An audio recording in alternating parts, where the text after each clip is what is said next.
Hello and welcome to NXTGEN Racing, the home of clean and fair sim racing for all.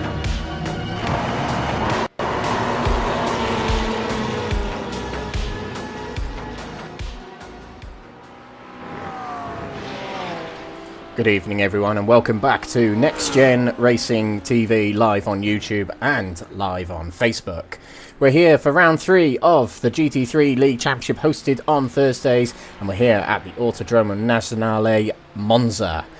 It is very much the Temple of Speed, as it's referred to so often in the multiple races and historic races that is hosted over the years. Tonight, something special. Tonight is our first endurance round of the season. We'll go through all the details about the championship, etc. very shortly, but we'll be getting into the endurance race very, very soon. So make sure you got a cup of tea, make sure you got your snacks, because on the hour, 8 o'clock UK time, which is just 14 minutes away, we're going straight into the first endurance race of the season. There's no qualifying for these endurance races. The grid is purely set based on the championship order, but it's reversed and is grouped by categories. So we'll go through the grid before we get into the race later on. And of course, with these endurance races, just something else to bear in mind. The drivers start off with 80% fuel, but they're able to refuel to 100% fuel. And there's other things to consider in these endurance races. There's double points to the usual they get in the feature races.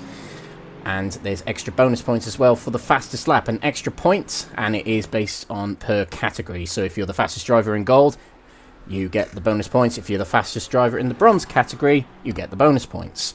And there's an instant point limit of 30, so there's more in this endurance race than there are usually in the other formats we have.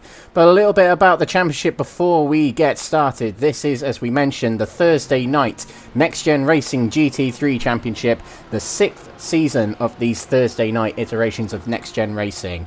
My name's Alex Everett, I'm your commentator tonight on behalf of Crest Autosport, and this is our first endurance race of the season, as we mentioned. If you want to get involved in NXTGEN Racing, or if you merely just want to keep an eye on the communications and just see what's going on inside the world of NXTGEN Racing, you can scan the QR code on the bottom left of the screen here. That will take you to NXTGEN Racing's Discord server, where all the communication happens with the drivers, the teams, and even some fans, generally, of NXTGEN Racing. This is a series hosted on iRacing, and the winner of this series at the end of the season will receive £500 store credits from Only Racing, our title sponsor of the series. But along with Only Racing, NXTGEN Racing is supported by many affiliates and partners, to include PowerMax Racing, Sam Cases, Benji Sim Photos, Douglas Motorsport, Motorsport UK Esports Division, Falconer PC Builds and Support, Mark Sykes Designs, Joyce Design, and Moser Racing. This is a realistic weather series, so at any point in the season and any point during the races, we can have dry weather and wet weather. So look out for that during the races, because it can arrive at any point to our unknowing. And this is a championship split by classes as well. So you've got the elite drivers in the top tier of this championship in the gold category. Very much the middle tier. The silver category in the middle there, and the lesser experienced drivers will sit in the bronze category. So it is very much a series for all variation of skilled drivers for this series, and it is all using GT3 machinery, which we'll go through the list very shortly. The rounds and the tracks we are undertaking this season. We've done 2 rounds already, and they were at Fuji in Japan and Road America in America. And we're here today in Italy for the first endurance round of the championship. All the tracks that are labelled in yellow are the endurance rounds, and today is the first of 3 this season. And we're here at Monza, the Temple of Speed in Italy. But next week we'll be going back to our sprint and feature race format, and that'll be a double header at Suzuka, and then the following week at Catalunya. We'll have a week off between rounds 5 and 6, but when we come back for round 6, it'll be the Nordschleife, and that will be an endurance round. Of course it's going to be. It is the king of endurance racing, and we'll be racing there on the 7th of November. So looking forward to that.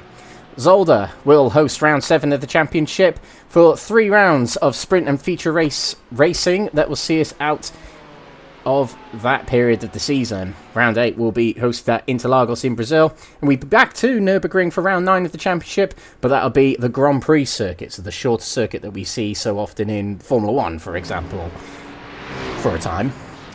And round 10, the final round of the championship, will be hosted at the Daytona Road Course, of which the Rolex 24 Hours of Daytona and the Daytona 500 is hosted. It will be the host of our final round of this season on the 5th of December. That's where this season will end, and that's where our champions will be crowned. The cars for this season are as followed. Now, it's all GT3 machinery, and they're all used in this series by at least one driver. 9 cars to choose from for the drivers, and they include the Audi R8, the BMW M4, the Chevrolet Corvette, the Ferrari 296, the Ford Mustang, the Lamborghini Huracan, the newly released McLaren 720S, the Mercedes AMG, and the Porsche 911. So that's very much some of the housekeeping over and done with. Just to respond to a comment on YouTube already before we get into the point situation heading into tonight, Carl Pilkington, I'm sure not the real Carl Pilkington, asks, the QR code is not working on that image. I believe in our description section of this live stream there is a link directly to Discord, so if you click on that, it will take you to Discord whether you're on mobile phone or on PC, so try that alternatively. And I think there's similar with Facebook as well. In the description of the video there is a link to Discord, so use that if you can. So, more housekeeping. Sorry guys, we'll get into it. They're only practicing at the moment, so there's nothing really interesting going on at the moment. So we'll introduce you to the points heading into tonight's round. Now remember, there are 3 categories, but there are also a team's championship. Now we'll go through these in order. We'll start with the gold category, and it's Benjamin Mccluskey at the top of the standings. Now Ben came out at the sprint race last week, not in such a good place relative to that race, but he came out of Fuji round 1 with a maximum points result, and then it looked a bit troubling in the sprint race, but he came back in the feature race with a strong win, a very commanding win actually, and he continues to lead the championship by 24 points, which is an astounding lead so early on in this championship. So props to him at the moment, leading our championship in the golds. And he's followed by the admin of the series, Gaz Williams, on 61 points in 2nd position. Teammates with him, it's the top 3 next gen with Benji Sim Photos team lockout. It's Gavin Gardner in 3rd position there. Mike Barber is in 4th position of Verana Motorsports, with Edwin Simpson of CSA in 5th position. Marcelo Felix, the privateer, is in 6th position, followed by Martin Hobson of Yorkshire Mafia Racing. Jake Pitt of Aztec Racing is 8th position, with Sean Shute of CSA in 9th. And Ben Bennyworth, last season's silver champion of the Quatermass Motorsport team, is in 10th position. Over to the silver category now, and it's Kyle Oosthuizen at the top of the standings for CSA. He didn't have such a good feature race last time out, but he still leads the championship by 8 points over Crest Autosport driver Nigel Stock, who took his first win in the series for many seasons actually. I think season 4 in the bronze category was his last category win. So well done to him on his feature race win last week, and he takes 2nd place in the championship, but only by 3 points over last season's bronze category champion. Doing very well in silvers this season, it is Jeffrey Kruger of the CSA team, rounding off that top 3. Matthew Addy of Next Gen Racing is in the 4th position, followed by Mark Baker. Kevin Smith of Verana Motorsports in 6th position, followed by James McGaskill. Slow start to the season for him. He did really well in the Prototype Silvers last season. Expect to see some results that will put him further up the order later on in the season, I'd say. But the Aztec driver in 7th position. Baz Meacham, who had a good round last time out at Road America, 8th position for him. Jochen Seeger, a slow start for him, but we'll see how he gets on for the remainder of the season. He's in 9th, with Wesley Lewin in 10th position. Bronze category now, and it is Gabriel Papaconstantinou of Aztec Racing at the top of the standing on 63 points. 2nd position behind him of Crest Autosport is Stephen de Gravelia, with Andy Rooney, who's had 2 wins this season. One at Fuji in the feature race and one in the sprint race last time out at Road America. Puts him in 3rd place, but a feature race retirement for him sees him in 3rd place, tied for 2nd place. Andy Chell of Quatermass is in 4th position with Elwyn Sykes of CSA in 5th. Jonathan Berry is in 6th position, followed by Robert Savage. Adam Wilson-Weyer in 8th position, followed by Kurt Van Honecker in 9th place. And in 10th place, John Meredith. In the Teams Championship, well, as we probably guessed, it was a top 2 lockout by Next Gen Racing and Benji Sim Photos, and therefore they lock out that top spot in the championship. 146 points to Gaz Williams, Ben Mccluskey and Alan McCain heading out of the opening 2 rounds. 2nd place, strong start to the season for Nigel Stock and Stephen de Gravelia. Both are sitting 2nd position in their categories respectively. And I should mention at this point, should have mentioned it before we started this, your category points, for the drivers that is, contribute to your team's points. So it's about how well you do in the categories, not how well you do overall in the races. So it's all down to how well you do relative to your class. And that's what we were mentioning there about Nigel Stock and Stephen de Gravelia. They're both 1st and 2nd in their own categories. 3rd position in the team standings is the CSA team Woza. Wesley Lewin, Edwin Simpson and Kyle Oosthuizen leading their charge. 4th position is Quatermass Motorsport, runner-up last season in Season 5. And they're piloted by Ben Bennyworth, Andy Rooney and Rob Savage. CSA Team is in 5th position with Davide Favo, Jeffrey Kruger and Sean Shute leading their way.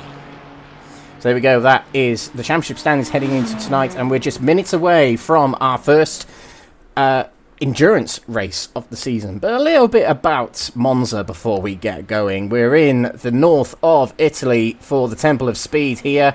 We're racing on the full circuit tonight, so that's all 3 chicanes in this layout.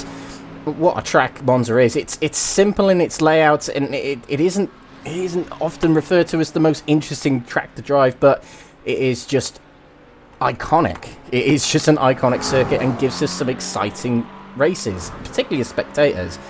3 iconic chicanes, all difficult on this circuit, and they're all quite varied in the way you've got to take them. 2 big curves, including the old Parabolica, of course, is now referred to as the Michele Alboreto curve. 3 long straights, and to quote Jeremy Clarkson, 2 Lesmos on this track. And of course, there is one awesome podium overlooking the start-finish stretch here at Monza.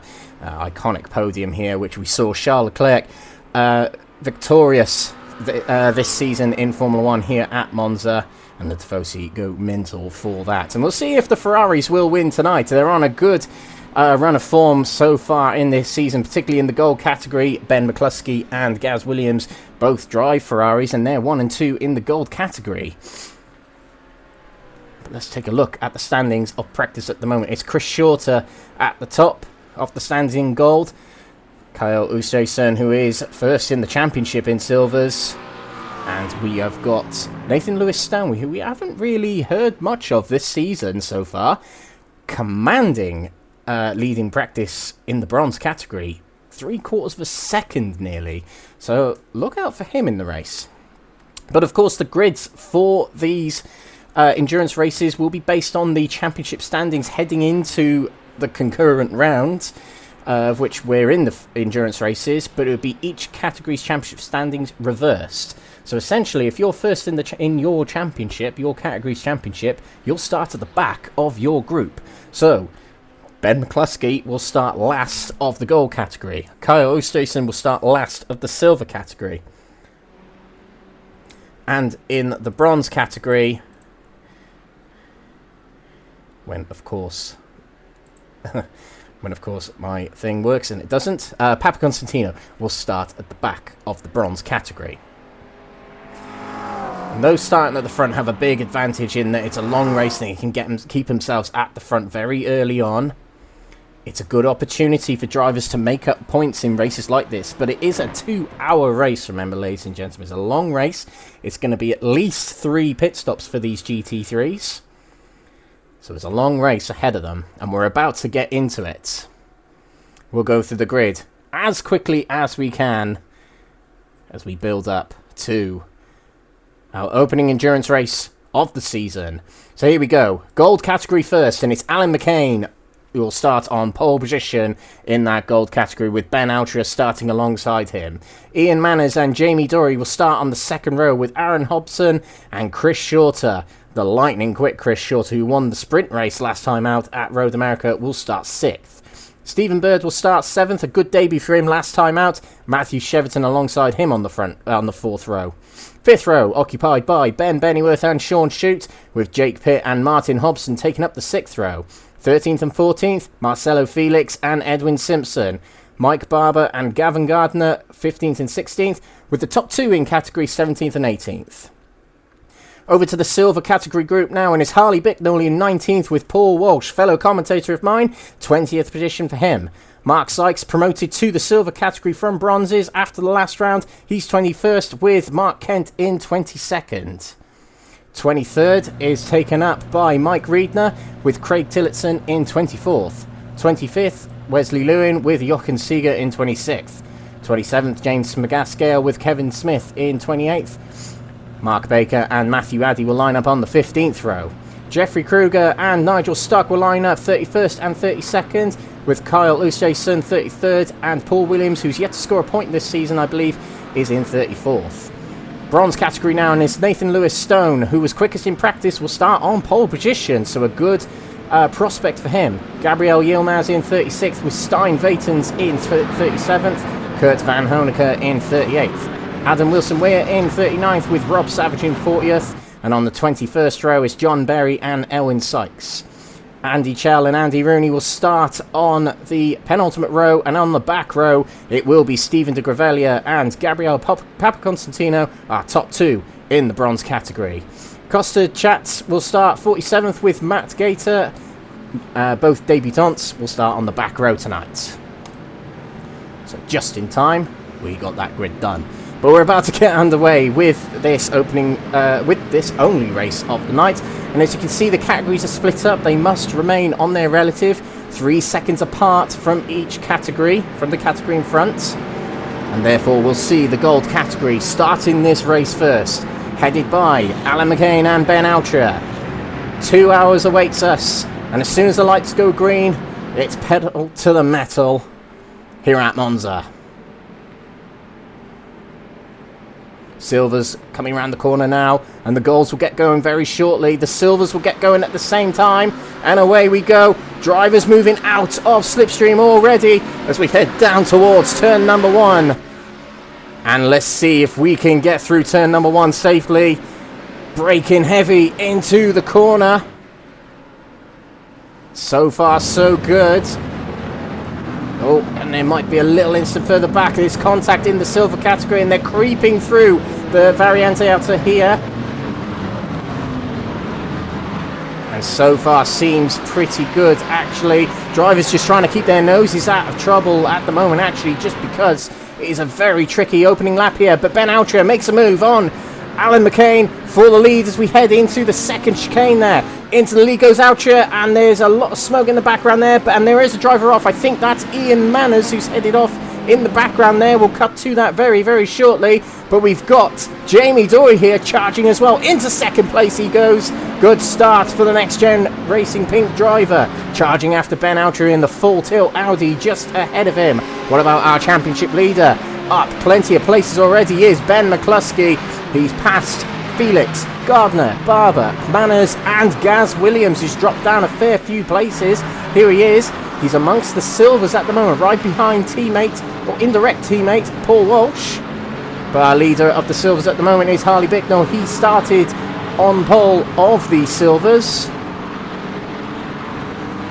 And he has got teammate Ian Manners, who's in the gold category, right behind him there.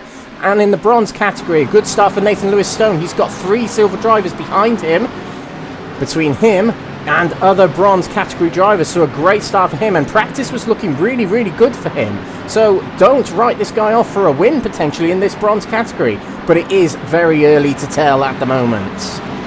End of lap 1, Ben Altria leads us down the main straight here. Now, what I want to talk about at this point is saving fuel. Will the drivers be saving fuel this early on? I'm not too sure. But it's a perfect track to use fuel-saving tactics, whether that's sitting in the slipstream of other drivers, that is, upshifting early into the higher gears to try and save a bit of fuel, lower revolutions in your engine, or lift and coast before you hit the braking zones. We'll see what happens with that. Now, we might have an instant further back. Let's see if we can get it. Andy Rooney seems quite far back.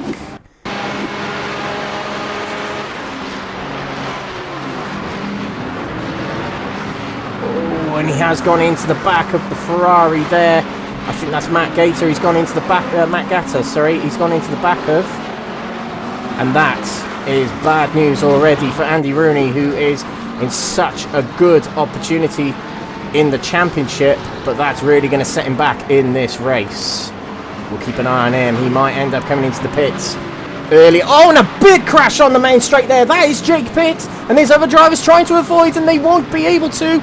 Can't keep hold of it, can Jake Pitt, and he's right in the middle of the track.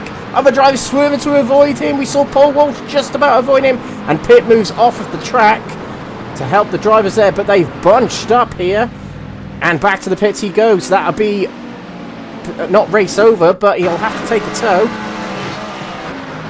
And let's see if we can get a little bit further back there. I can't quite see what happened with that incident there. We might have to go a little bit further back, and also we've got a very annoying camera angle on our replays there. Fix that. Right, okay, we'll see if we can get ourselves a better replay of Jake Pitt shortly. We're just catching up with the rest of the action here. Oh, and it's another spin there. That looks like Stephen Bird. Yes, it is. Stephen Bird reversing back off the track. So let's just get another snap of that, see what happened to him. It's really kicking off now at this point, and this is what happened to Stephen Bird just then. Heading into turn number 1. Stephen Bird is right in the middle of our screen in the black, white and red car. Oh, I think the rear end just let go of him as he was powering around the corner. There was a little bit of contact between other drivers. I doubt that was netcode because that was a big gap between the cars. But his car did seem to go around real easy. But he continues on. I don't think he's got too much damage. He's just lost a lot of time. He's behind Gaz Williams now. At the front, Jamie Dory leads. He's got his way past Ben Alcher, but he's got Chris Shorter for company here. Chris Shorter is very quick, as we saw last time out at Road America, winning the sprint race and pole position for that race. He retired from the feature race, but he was looking lightning quick. Now, Chris Shorter is the man of which the team is named after. CSA is Chris Shorter Academy. And they have a strong contingent of drivers in this league, headed by this guy who's charging for the lead in this race, potentially.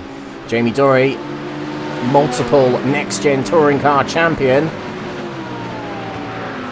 But how is he in the GT3s? Across the line he goes. What will Chris Shorter do? Will he just go into the lead? He's going to move out of the slipstream. He's going to try and outbrake Jamie going into the first chicane here. Into Prima Variante, and through he goes. Jamie Dory not contesting that too hard. He knows he can slip in behind and carry on. Trying a slipstream, and also we did have Sean Shute cutting the chicane there. And he will have to serve a slowdown here, and that will drop him a lot of positions. He drops behind Cheverton and Alan McCain. And he might fall into the clutches of Ben Bennyworth and others here.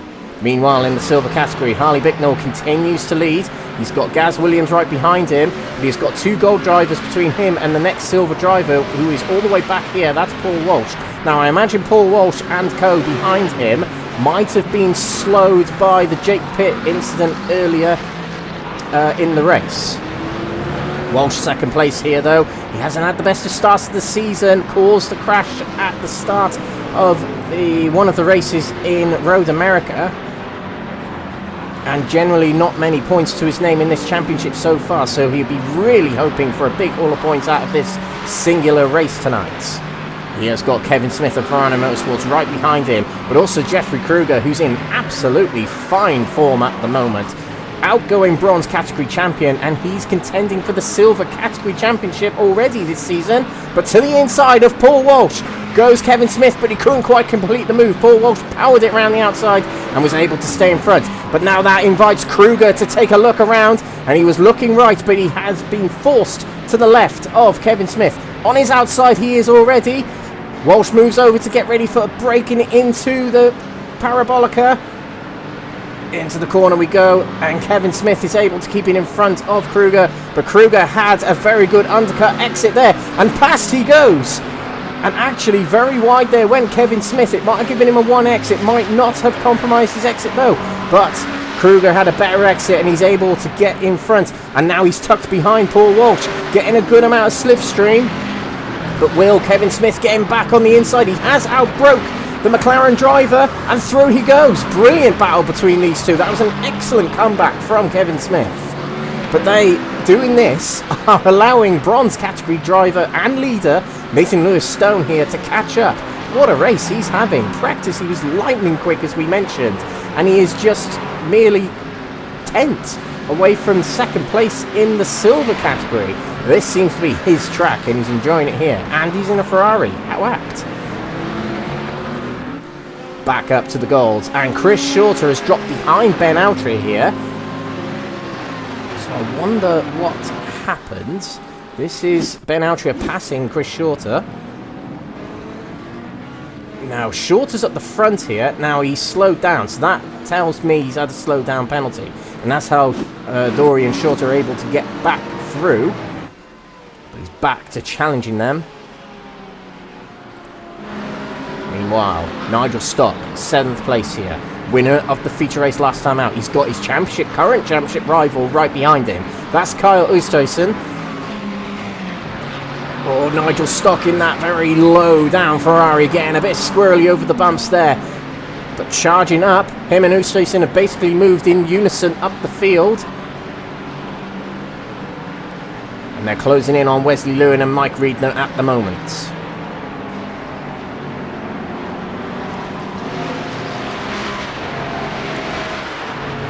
Bicknell here leading the silver category.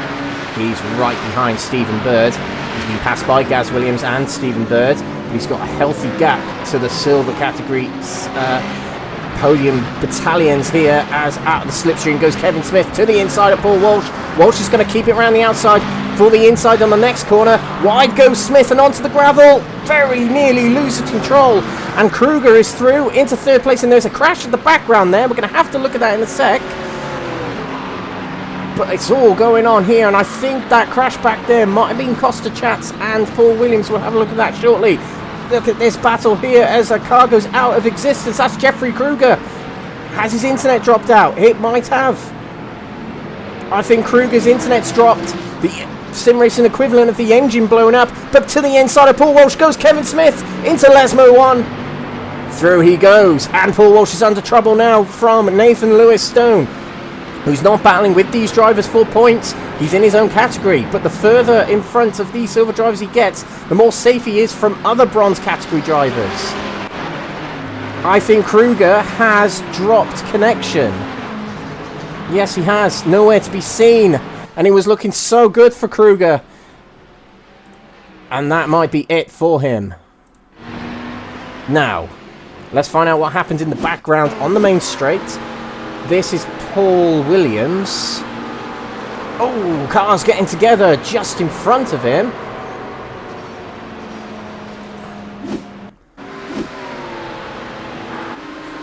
I'm not sure who that was. Right, let's find out who it was. Yeah, Craig Tillotson's one of them. So let's... So this car creeps in the middle there. That's Stephen de Gravelli, and it closes in. Now, one of them is Tillotson, and Costa Chats was involved as well.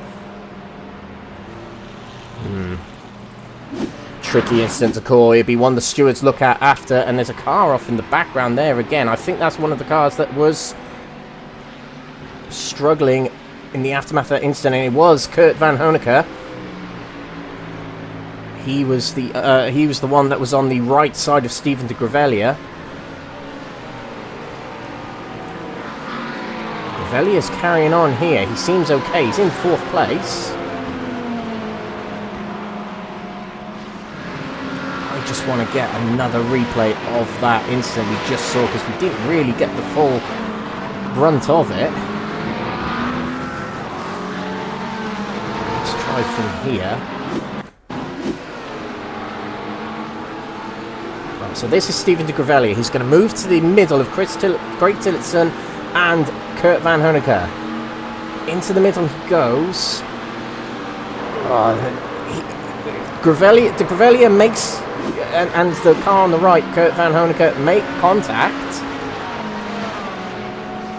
Oh, and that was Matthew Addy moving slowly off, having gone wide at Lesmo 2 there, and drops more places to Mark Baker as well. No, that's the bronze category drivers passing him. But yeah, Steven de Gravelia, he had contact from the right, and that bounced him left into another driver, and that's what brought them all together. It'd be down to the stewards to decide who moved into who and what the rules are, etc., aligning them to what happened then. Inside, that's Ben Mccluskey. Oh, and he's got Mike Barber on his right, and just about Ben Mccluskey was able to avoid it. And why did he switch camera? Oh, and there's someone off at the background there. I think that's Sean Shute. Yes, it is. Sean Shute's had a little incident in the Variante Alta there. And this is it. To the inside of Matthew Cheverton he goes. Out brakes into the corner. Oh, difficult to tell. Cheverton was still alongside, and I just wonder, it was hard to tell from our angle, I just wonder if that gap closed, that inevitably closes in turn 2 at Monza. The notorious turn 2 of Monza. Right. Goal category, new leader, Chris Shorter. With everything that's been going on, it's been hard to keep track of that, actually. Let's see if we can find the move that made the lead his. And this is it. It's on the main straight. Them two, Jamie Dory and Chris Short, are very much out on their own here. He goes to the right, and it's going to be an out-braking move into turn number 1. They brake now around about the 100-meter board, heading into turn number 1, and through he goes. He's actually pulling a gap, 1.5 seconds, and fastest lap of the race by nearly a second quicker than the drivers behind him, Jamie Dory and Ben Altria. And this might be Chris Shorter's race for the taking. We've seen how quick he was at excuse me, Road America last time. It could be very much the same here at Monza. Harley Bicknell leads Silver Still, healthy gap over Kevin Smith, and Nathan Lewis Stone is leading the bronze still. He's got a very healthy gap in the bronze category. This is his nearest rival. It's Adam Wilson-Weir, who's had a quiet season start so far, but second place here.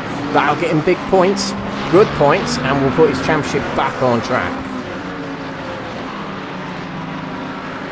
It's the battle here for 7th position in silver category. That was Wesley Lewin, and now we're back looking at Gaz Williams, who didn't have the best of starts to this race, but he's closing in on Marcelo Felix. Felix, who had a very interesting battle last time out it was Stephen Bird last time. There was contact between the two, and it caused an incident, but they were still having a good battle until that point. And there were some very good battles last time at Road America, and considering it's quite a narrow track, riddled with corners, a little bit different this time around. A slightly wider track, and there's probably more extended braking zones here at Monza, making it easier to make the more traditional overtakes, like we are trying to see there with Gavin Gardner. Couldn't quite make it on Aaron Hobson, but actually the Parabolica, or the Michele Alboreto curve, is one of the harder corners to overtake on this circuit. It's actually much easier to overtake entering corners like Ascari or the second Variante, or even the first chicane coming up soon, the Prima Variante. As we see Gavin Gardner almost pushing Hobson down the straight. He moves to the outside, and that's going to give him the inside for the next corner. Oh, and there's contact! And that sends round Marcelo Felix and Hobson. Felix carries on, he's able to get it. Oh no, he's not, he's crabbing. Oh, he's going to have to get it back, all the way back to the pits, and it's going to be a real struggle in that car. He's going to have to take a tow, and back to the pits he goes. Hobson's able to carry on, but let's see if we can get a replay of that. See exactly what happened. So here we go, this is Felix, and Hobson's way out in front there, but Hobson would have to broke earlier. Felix tries an undercut. Oh, on contact with Gardner, sends Hobson round, and Felix didn't have anywhere to go. Let's just check on Hobson again. Let's get on board with him. So we're going to have, to our left, there's Gardner. Oh, it just looks like that on the apex of the corner, Hobson's car went a little bit quicker into the corner, and that might have been what made contact with Gardner. The thing is, with turn 1 and 2 at Monza, it's near impossible to get the cars through there side by side. And if you do get through there side by side with someone, it is, yeah, it's a rare occurrence. That's literally what Monza is like. Chris Short is in the pits. Was he in the pits? No, he wasn't. No, that was someone else in the pits. Sorry. Shorter's name lit up there, and then the camera cut to someone in the pits, and it wasn't him. Now he's catching up with some back markers here. Out of the way goes, I believe that was Kurt Van Honecker. Not quite out of the way yet, but yeah, that's Van Honecker. After taking a fast repair in the pits, and now Shorter will close down Jake Pitts. He has a big recovery drive now. He's going to be very much reliant on other drivers falling off the order. Because the top 15 drivers score points in this series. In each category, that is. And it's 50 points for the winner. Just 1 point for 15th. So these endurance races really are crucial. And it's different to last season now, because last season we actually only had around about 10 drivers per category. So realistically, if you're finishing the race, you weren't dropping a huge heap of points. Whereas this season, it's actually possible for drivers within categories to score no points. And in these endurance races, that's bad. So you've got to see the races out to the end. You've got fast repairs to use them. You may as well utilise them. And you've got to keep your rear end in the race, basically. And keep charging and keep just waiting for some luck to go your way if you are in a situation like what Jake Pitt's in right now.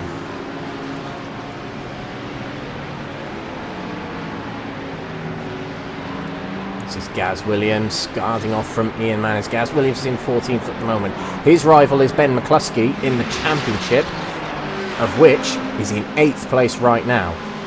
Now Mccluskey might know that charging down Chris Shorter is going to be difficult in a race like this, but he's certainly going to target 2nd position.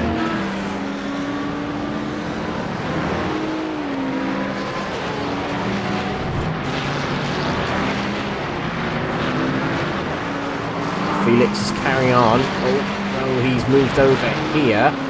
Might be a slow down penalty he's trying to shake off there. He'll let through the drivers.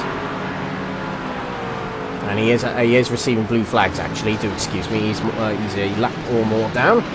And that's the rules in this series. If you have a blue flag, you must move out of the way. Certain rules in certain championships mean that the blue flag is just an instructional flag, but in this series it is actually a get out the way flag. And it's good that series actually define that. It's good that series actually variate between that. There's some series that work well with blue flag adherence, and there's other series where blue flag is purely informational. It's just down to the style of racing, I would say. And in this style of racing where there's a lot of drivers who fall laps down and that sort of thing, and there's multiple categories, blue flags can be extremely useful for all parties. Okay, so a rundown of our order so far in tonight's endurance races. We are 22 minutes through this singular race of the night. Chris Shorter, who leads gold, who sets a fastest lap of the race, 48.3. And we're seeing in the comments, I reckon Shorter will get into the 47s with low fuel. You know what? That is possible. That is absolutely possible right now, given how quick Chris Shorter is right now, and given how quick these cars do get when their tanks are nearly empty. They get to this kind of point where half-empty fuel tank, and then all of a sudden the pace just comes and it gets quicker and quicker. But until you get to that half a tank, it kind of gets gradually slower. It's a really, really strange occurrence in GT3 and prototype cars, actually, on iRacing. I remember it being pretty dynamic, that leap in pace in the LMP2 category. We just seen on the... did we just see a swap between Nigel Stock and... No, we might not have. But Nigel Stock flashing the lights at his championship rival ahead, Kyle Oosthuizen, who is side by side here with Kevin Smith for second place, and through he goes. Kevin Smith was not giving him much room, and he fights back, heading out of the second chicane there, and he's back to the inside. Kevin Smith is really, really lighting up these screens here with his comeback overtakes tonight. Brilliant, brilliant stuff from him, but it's still side by side between him and Oosthuizen. And back in front goes Kevin Smith of Verano Motorsports, hanging on to that second place so well. But Oosthuizen is charging. He's in that podium spot now, and he's got his championship rival right behind him. Nigel Stock in good momentum as diving to the inside is Oosthuizen. Oh, and there's close between the two. There might have been a bit of a door up between the two BMWs there, and there's more as they head out of Ascari there. And that invites Nigel Stock in to take a look at this battle. Now, Oosthuizen's in front, and he's come across the track to guard from Kevin Smith. He's allowed one move across the track. Oh, what are you doing, cameras?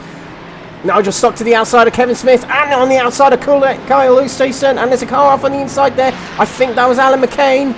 We'll come back to that very shortly, but through goes Oosthuizen, but Nigel Stock's still on the outside of Kevin Smith. He is a bit isolated here. He's boxed in.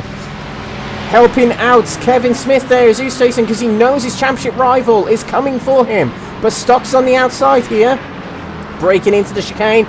Smith, a little bit of a nudge to the rear, but Oosthuizen's able to slow it down. Stock on the inside going into turn number 2.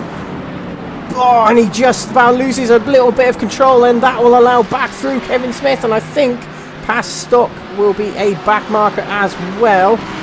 Let's just clarify who that is in front. That is Craig Tillotson, trying to make some of his race back. And Nigel Stock would make his way back through, and he'll have to catch back up with Kevin Smith, but that might not help him in this race. He's battling hard for the championship with Oosthuizen, and he's got time to make up now. Brilliant, brilliant battling there. And we did see Alan McCain off just a moment ago. Let's see if we can cut back to that. This might be it. And on the outside, he's got one of the Yorkshire Mafia drivers. I think that's Stephen Bird. Oh, and there is contact between the two. Let's see if we can get another replay of that. Let's get a little bit close above.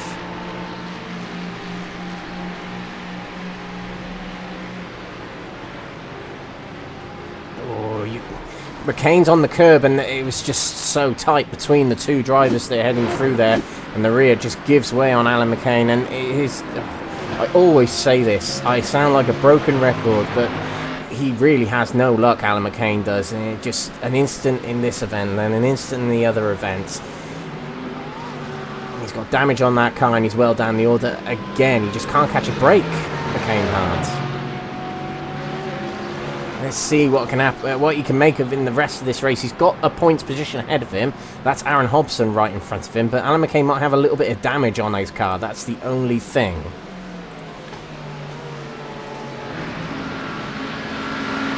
Gaz Williams hunting down Ian Manus there. And back here, Nigel Stock again trying to catch back up with Kevin Smith. Oosthuizen is already pulling out a gap. 2.3 seconds clear of Kevin Smith. A real good last lap it seems, and he's got a near 7-second gap to Harley Bicknell up ahead in first position that he's got to close down here. Now this is the thing, pit stops are going to be coming up not too far away. And that will be, well, this will be the point where the drivers are trying to work out. Right, okay, so whereas in the 1 hour races they can time their pit stops so their one and only stop can undercut other drivers and they don't have to worry about any further stops. But that's the thing with this race, you have to anticipate how long you can go in your next stints to work out the best strategy for the entire race, because they've got 3 stops to take. Well, they haven't got 3 stops to take, they will end up doing 3 stops in this race. Sorry, 2. It'll be 2. What am I saying 3 for? It will probably be 2. So that's what the drivers can be figuring out here, is what they can do to get the upper hand of the drivers around. Okay, so we were doing a rundown of our order earlier. It is Chris Shorter in the lead of this race. Gets to the inside of Aztec driver, I believe that was Gabriel Papaconstantinou, who is leading the Bronze Championship heading into tonight, and he's 12th in the Championship, now lapped by the Gold leader. Been his race. I believe he was involved in an incident earlier on. I can't quite remember which one it was. It might have been the one on the main straight where the 3 drivers came together. It might have been that incident. But it's not looking good to keep hold of the Bronze category championship at the moment for Papaconstantinou. But we've got Chris Shorter, first place here. 10-second lead from Jamie Dorian, second place at the end of the straight here. Ben Altria, third position for him for Full Tilt Motorsport tonight. Edwin Simpson not too far behind in one of the CSA cars, 4th place for him. And Matthew Cheverton a bit further back here in the 5th position. We've got Martin Hobson here holding off at the moment Ben Mccluskey, our championship leader in the gold category heading into tonight. Mike Barber is in 8th position, a strong start to the season for him. Top 5 in the championship in the golds. And we've got silver category champion from last season, Ben Bennyworth, in 9th position. Top 10 round off, Stephen Bird. And he's got Gavin Gardner and Sean Shoots just behind him. Ian Manners, difficult start to the race, had an incident on lap 1. As did Gaz Williams, but both of them are in the points right now, 13th and 14th. And they're going to be trying to catch up with the pack just up ahead from them. That will certainly help them out. Now we move on to the silvers and bronze category drivers. Harley Bicknell leads in the silver category. Started this race in first and has continued to lead it since. Nathan Lewis-Stone, quickest in practice, by surprise, as we haven't really seen much of Nathan Lewis-Stone yet this season. And Monza, wow, he's come alive. He's been absolutely brilliant in practice and also in this race, leading by 10 seconds in his category. But right behind him is silver category championship leader, 2nd place on the road in category at the moment, is Kyle Oosthuizen. Moving away from his rivals behind and charging towards Harley Bicknell. He's now less than 4 seconds behind Bicknell. Kevin Smith battling with Nigel Stock at the moment. Stock could be very keen to get past Kevin Smith. He's been trying for a few laps, can't quite make it, but it's getting very close down to Ascari now as Nigel Stock moves alongside, just about alongside. He'll have the outside for the Ascari first corner. Probably not the best line, but he's going to swap to the inside. Outbrake potentially? Yes, he does.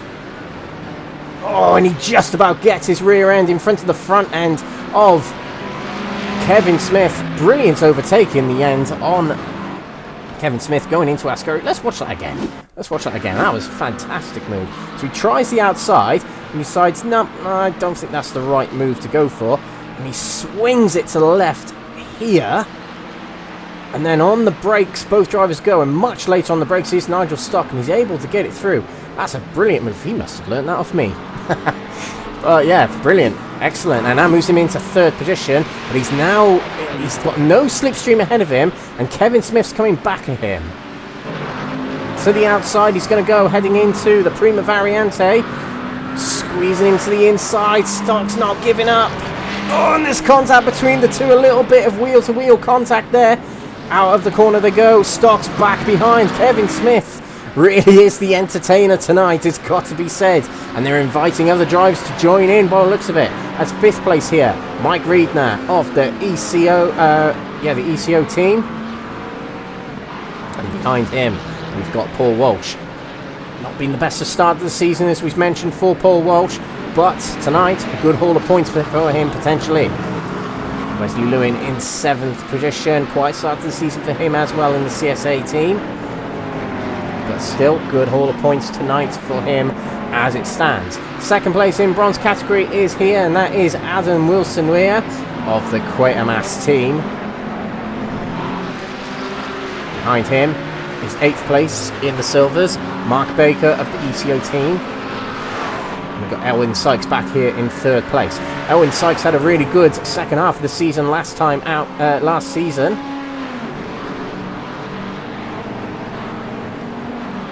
3rd place right now, very much going in the way of good points for him. Someone who's really going to reap the benefits of other drivers' dismay in this race is Andy Chell, the guy who loves to have an interview after the races, and it's always welcome. It's always great chatting to Andy. 4th place for him, and his rivals are well down the order, so that is good championship points for him in his championship bid, as it stands anyway. Stein Vaten's in 5th position for SK Racing. Let's see if he can hunt. Oh, and he's taking a spin in the Parabolica, and oh no, that's not what he needs. He might have to take an early stop here and a fast repair. He's got to be careful. Oh no, that's not what you want to do. Just narrowly avoiding then was the BMW, and I think that was Gabriel Yilmaz who had to swerve to avoid him then. And he'll have to head into the point. So that now promotes into 5th place Rob Savage. And Gabriel Yilmaz gets in front as well. He was the one who narrowly avoided the incident back there. A lot of other drivers are outside of the leading lap, to include the top 3 in the bronze category heading into tonight. Andy Rooney was 3rd, Stephen de Gravelia was 2nd, and Gabriel Papaconstantinou was 1st in category heading into tonight. To be fair, 7th, 9th and 10th, and what's going to be 7th, 8th and 9th very shortly, because Stein Vaten's in the pits. It's not bad, it's not terrible, but it's 20 points, 15 points and 13 points. Compared to 35 points that Andy Chell is going to get out of tonight if he finishes as it is. Which is good for Andy Chell and not good for these 3 drivers here.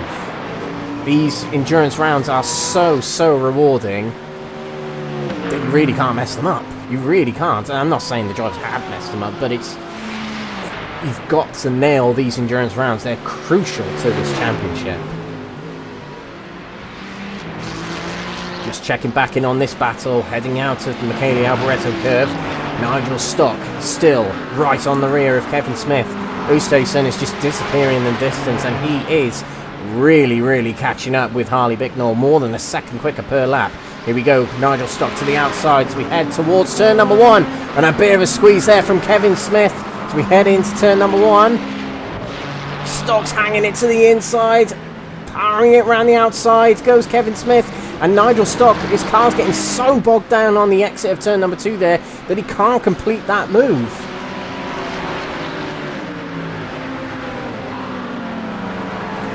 We're going to switch over to our top 2 in silvers, because there may well be very soon a change in lead for this silver category. Less than 2 seconds behind now. This is on board our silver category championship leader.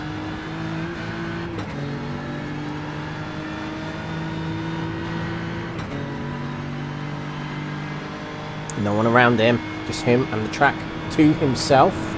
And into the 47s goes Chris Shorter, and actually it's not his fastest lap, so he's already been in the 47s in this race. That's how quick Chris Shorter is at the front of the field. And there he is. And there we go. Other drivers are doing high 48s. Chris Shorter's doing high 47s. That's just how quick he is in this race at the moment.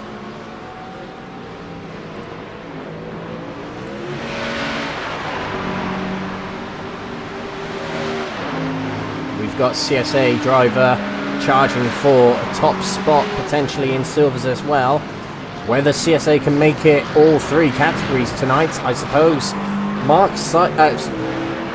Elwin Sykes, in the bronze category might be CSA's best chance of that. In the bronze category, as we see more battling between Nigel Stock and Kevin Smith, and exactly the same thing happens. Nigel Stock can't get it out of the corner past that BMW. And we've got Paul Walsh right behind as well. He's looking to get involved in this battle for that top 3 spot. An extra 10 points if you can get yourself from that 5th position up to 3rd place. So it's crucial for the championship, as we've mentioned already many times tonight. That gap nearly down to below a second between Oosthuizen and Harley Bicknell. Oh, as off to the side there was one of the Quatermass drivers, and it was a lapped car just moving out of the way to let these guys past. I think that was Jonathan Berry letting them by then. And the pit stops will come very, very shortly. Remember, 80% fuel capacity they'll start the race on, but they are able to fuel these tanks to 100%. So these first stints are going to be shorter than the second stints. And that's where the strategy comes into play. We have got a battle for second place in the gold category. That's Edwin Simpson past Jamie Dury into second place, making it a 1-2 for CSA in the golds at the moment. Unless Jamie Dury can respond. We are going to switch back here because I think this might be the move for silver category lead. It might not be yet, actually. To the inside, Oosthuizen's looking, but he's not going to make it alongside, and he's not going to make it through just yet. Might it be for the second chicane? At the end of this stretch here. Kevin Smith has dropped to 10 seconds behind Oosthuizen here. And they're not catching Harley Bicknell either. So Harley Bicknell, the lead might be about to be lost potentially here. We'll see how well he can hang on to it. But second place is looking still very, very secure for him. Oh, and there's a spin in the background there. I think that was John Berry. It was. He's taken a spin in the chicane there. He will carry on, but it's a difficult race. Even more difficult for him. In 43rd overall there, 12th in category. So I have seen drivers going into the pits already. Stephen Bird's been in the pits. As we see a move inside at Ascari. Here's Oosthuizen to the inside and into the lead of the silver category. Our new leader of silvers. And he might be just in the nick of time of pit stops potentially coming in the coming laps. Drivers doing their PBs at the moment, their personal best times. That's what the green times suggest when they pop out of the timing tower on our left. A couple of drivers going quicker and quicker at this point. But Oosthuizen has just made the move for the lead and now pits. So it doesn't necessarily undo what he's just done. But it means he's in a freedom of position to choose when he pits now. Paul Walsh is also in the pits. Adam Wilson-Weir is. Wesley Lewin. Matthew Cheverton as well.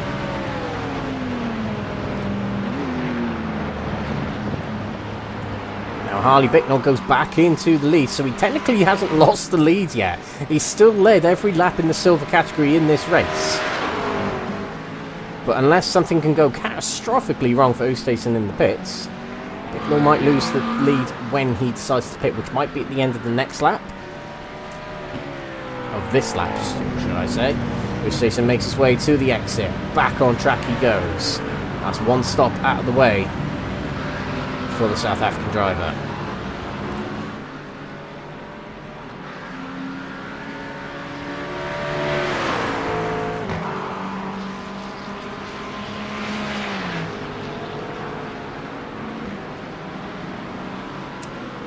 Okay, so Chris Shorter stays out. To be fair to Chris Shorter, he's in a place where he can probably feel safe quite a lot, being out there on his own. Ben Mccluskey, championship leader, stays out, and he passes a lot of drivers in the gold category. Edwin Simpson, Jamie Dory, Ben Alcher, Martin Hobson, Mike Barber, Sean Shute, Gavin Gardner, Gaz Williams, and Ian Manners, all in the pits for gold category. And I've got to say that on a track like this, if you can extend your stints, that can only be a good thing. Because if you can get... It's such a fuel-intensive track, actually, because you think about it, you're maxing the revs on almost every straight down here. And you're using very low gears in the slow corners on this track as well. Bear that in mind.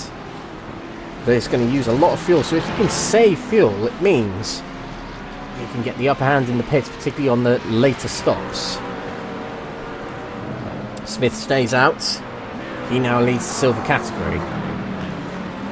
And Elwin Sykes takes the lead in the bronze category, as he hasn't pitted yet. Back out on the track will come some of the gold category drivers, Edwin Simpson being one of them. He's second, heading into the pits. He's got Jamie Dory and Ben Alcher right behind him.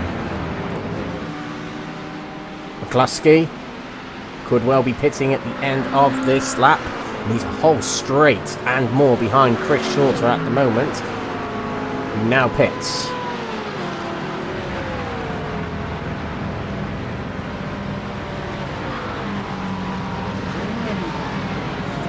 I don't think there's really any battles we are looking out for in exiting the pits at the moment anyway.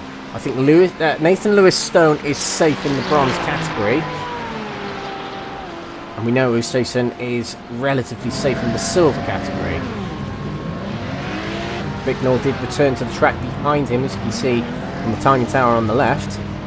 But I'm intrigued to see where Benji Mccluskey heads out. He's our championship leader in gold category heading into tonight.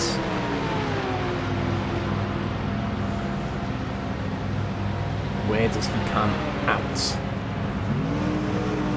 It's Edwin Simpson here heading down the back straight, approaching the Michele Alboreto curve. Shorter's back out on track. Very healthy lead indeed. They're not even into the Parabolica yet, and he's back out on track. But what about Mccluskey? He's still in the box. When will he leave? Kevin Smith in the background there, heading into the pits. He's now leaving his box now, is Mccluskey. But here comes Edwin Simpson, past Mccluskey. So does Jamie Dory. Mccluskey's back out on track. Who's he going to end up behind? It looks like it's going to be Ben Alcher, but he's ahead of Hobson and Bird. This means that second place is well and truly within sight for Ben Mccluskey.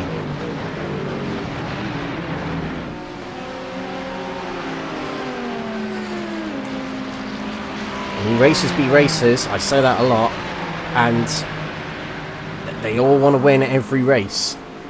But second place out of tonight, considering he started at the back, he's got Chris Shorter leading this race, is not a bad showing from Mccluskey in this race. And good haul of points for him in the championship. Now we head back to the silvers here, because Nigel Stock is in front of Kevin Smith. He's dropped back a fair few places. And Paul Walsh here is behind Nigel Stock. There are drivers. Lap 2. So Smagaskale and Sykes may have came in for repairs.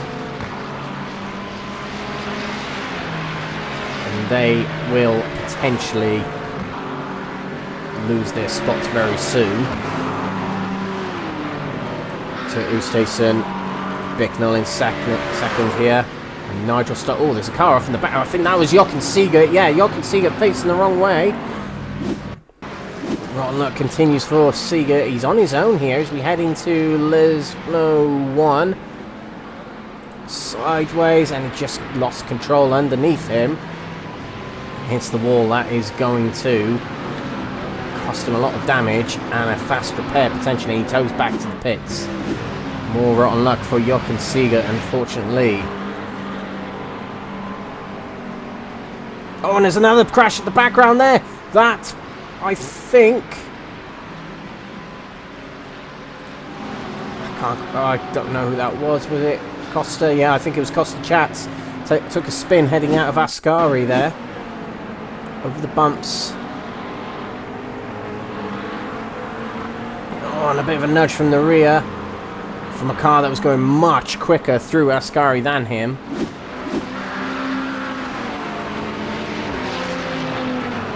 And Costa will have to take another fast repair. Now Nigel Stock did the overtaking in the pits there. Kevin Smith is, for some reason, he was in the pits a bit longer. Now he's under threat from Mark Baker and Mike Reedner and Wesley Lewin behind. And Paul Walsh has squeezed himself into 4th place here. Nigel Stock has now got clear track ahead of him, and he can work on hunting down 2nd place Harley Bicknell. Now, similar to Benjamin Mccluskey, 2nd place is still going to be a good result for Nigel Stock. He will lose points in the championship to his rival, but it's still good points for him in the championship. That's what you've got to think about at this point in the season. It is fairly early on. We're only in the 3rd round. 10-round season. But Harley Bicknell's going to be very keen to hang on to the 2nd spot here. And definitely podium spot. It'll be a big haul of points for him in the championship. And see him increase many places. Still got to give a shout out to Nathan Lewis Stone here. Commanding lead in the bronze category. Over 10 seconds.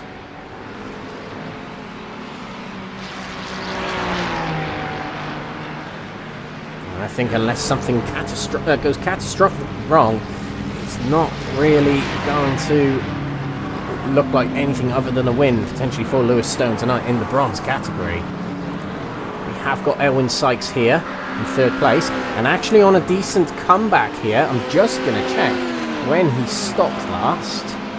Is Papaconstantinou, yeah, 6 laps into the race, so he might well be on a strategy that needs him to take another stop. But he's in 4th place here. He's got Andy Chow right behind him. Chow moves out and tries to outbrake. Can't quite make it, but we have also got Stephen de Gravelia lurking here. He pitted on lap 16, so off strategy, but probably not as threatening as maybe Papaconstantinou's strategy that he might be on. Andy Chell, got to keep cool. He's got championship rivals around him. He's going to want to get the better of them here. His inner racing instinct will want to do that, that's for certain. Down the back straight here, it's Hobson. He's inside Bennyworth, and through he goes. That gains him into 11th. Bennyworth has dropped from 9th to 12th since last time we checked in on him.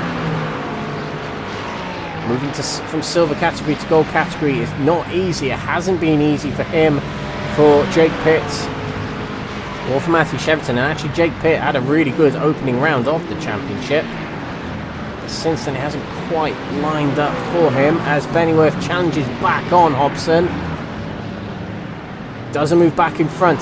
Can't get the exit he needs. Hobson's back in front in the Mercedes. Only Mercedes in the field. And maintains 12th place is Bennyworth still. Jamie Dory is guarding off here from Ben Altria. This is battle for 3rd place in gold. Ben Altria driving for the team that was so victorious last season. Full Tilt Motorsport started the season so dominantly with William Guthrie in the prototypes, And then in the GT3s, the whole season was dominated by Karol Pochalka, and he's waving the flag for Phil Tilt this season. Him and teammate Mark Kent, who is not racing. Yes, he is racing, sorry. 10th place for Mark Kent in the silvers at the moment. So they're waving the flag for Full Tilt, who were last season's team's champions as well.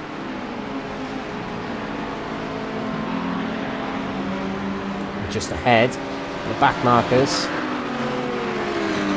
It's Edwin Simpson moving by. One of the bronze category drivers. I think that was Costa Chats moving into the pits, presumably to take a fast repair from the previous lap incident he had.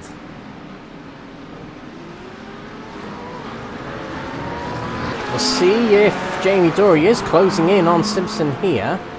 Getting a bit closer on that lap anyway. And we've got Ben Mccluskey lurking here as well. So this battle for second, or even third, could get very interesting.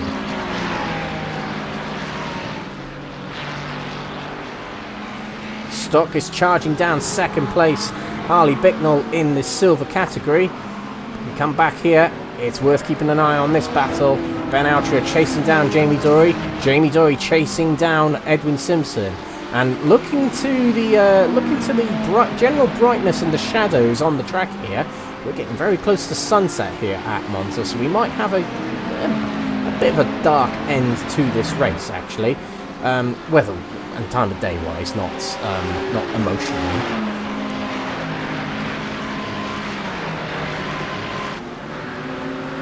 Smith close with Mark Baker here, and I think they were swapping places nose to nose along the main straight heading into the first corner here. But Kevin Smith was battling for the podium. It hasn't quite gone in the way of him. I just wonder if there was something happening in the pits to him. He's dropped back a lot of time. And he's just about hanging on to 5th place here from Mark Baker. Really on the charge is Mark Baker. Quiet start to the season for him as well. In the ECO team, which is one of my favourite liveries, I've got to say, in the field. A lovely blue, white and red livery on their car.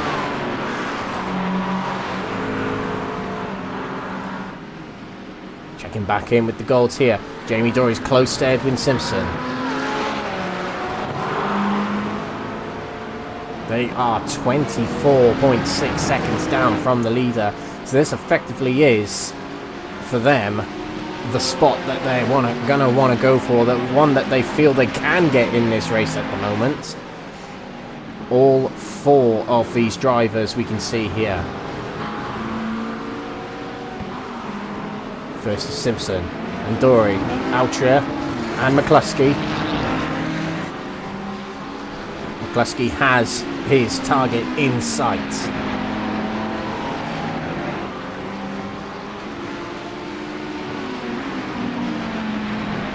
Shade is moving across the track between the two Lesmo corners there. That might cool down the track a little bit. Might make braking into Lesmo 2 a little bit more tricky. And we can see the flashing the lights there from Ben Mccluskey. I was watching a clip of British Touring Cars earlier of Jason Plato flashing his lights at Tarquini. Silverstone, I think it was, and Tarquini immediately lost control of the car. I think people are a little bit more savvy to that nowadays, but back then it was pretty rare to see them sort of tactics. Nowadays, you give it a go, I guess, with flashing the lights. Some drivers it annoys them a little easier than others do. Actually, it's just how you're wired, I suppose. Some drivers really, really hate it when others are flashing lights behind them, and some drivers just don't care. And I suppose the gamble is, well, what kind of a driver have I got in front? Flash lights anyway. Real close. Oh, and to the side there goes Chris Shorter. I wonder why that might have been, but Jamie Dory has lost out to Ben Altria here. A bad exit it might have been from Chris Shorter. and from Jamie Dory, as both from fall behind. And Ben Mccluskey's also got ahead of Jamie Dory here. Altria's closing in on Edwin Simpson, but not going to make the move going into the second chicane. Mccluskey's now into 4th position as they bounce across the curbs. Head towards Lesmo 1. Oh, and to the side goes Ben Altria. He's cut the track, and he's got a slow down penalty. He drops behind Jamie Dory. That allows Mccluskey into the top 3. So far, this has been pretty easy for Ben Mccluskey. I wonder if this last one is going to be as easy as that. And Jamie Dory's moving to the sides as well here. He might have picked up another slowdown. Through goes Ben Altria, and they've lost track from 2nd and 3rd here. That's going to be their slipstream gone. And that invites Stephen Bird in to challenge for that 4th spot now. But up here, we have got Mccluskey closing in on Edwin Simpson, trying to prevent a CSA 1-2 in gold. Lights on the cars. It's getting a little bit dark here at Monza. As the sun setting behind the trees, shade blocking the track. Oh, and Chris Shorter was a bit... yeah, there we go. He's into the pits. Edwin Simpson's heading into the pits. Now, I wonder why. Because his stop wasn't too long ago. So I wonder if he's picked up the maximum amount of instant points and he has to pit again. I wonder if that's what's happening to Edwin Simpson here. Because if you exceed the instant point limit...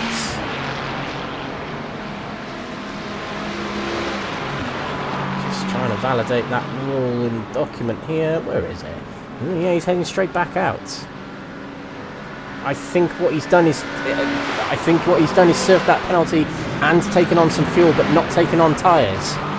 So that might put Edwin Simpson well down the order and well out of contention, and he's going to have to charge back through in the hope of getting some points. Something's happened to... no, nothing's happened to Carl Oosthuizen. It says he crashed on my timer screen. He looks absolutely fine. that's what's got to be said there.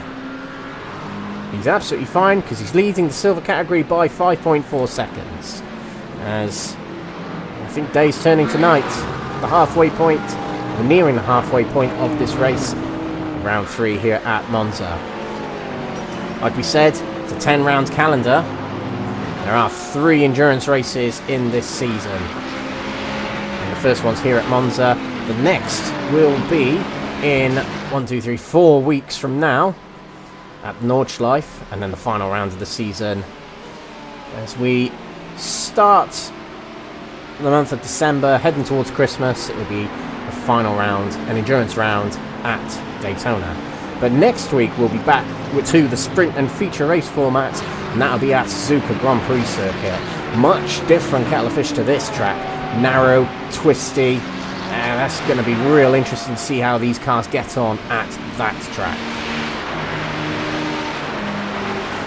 Up here we have got Jamie Dory side by side with Stephen Bird, who's moving into 3rd position, and through he goes. Stephen Bird had a brilliant round last time out at excuse me, Road America,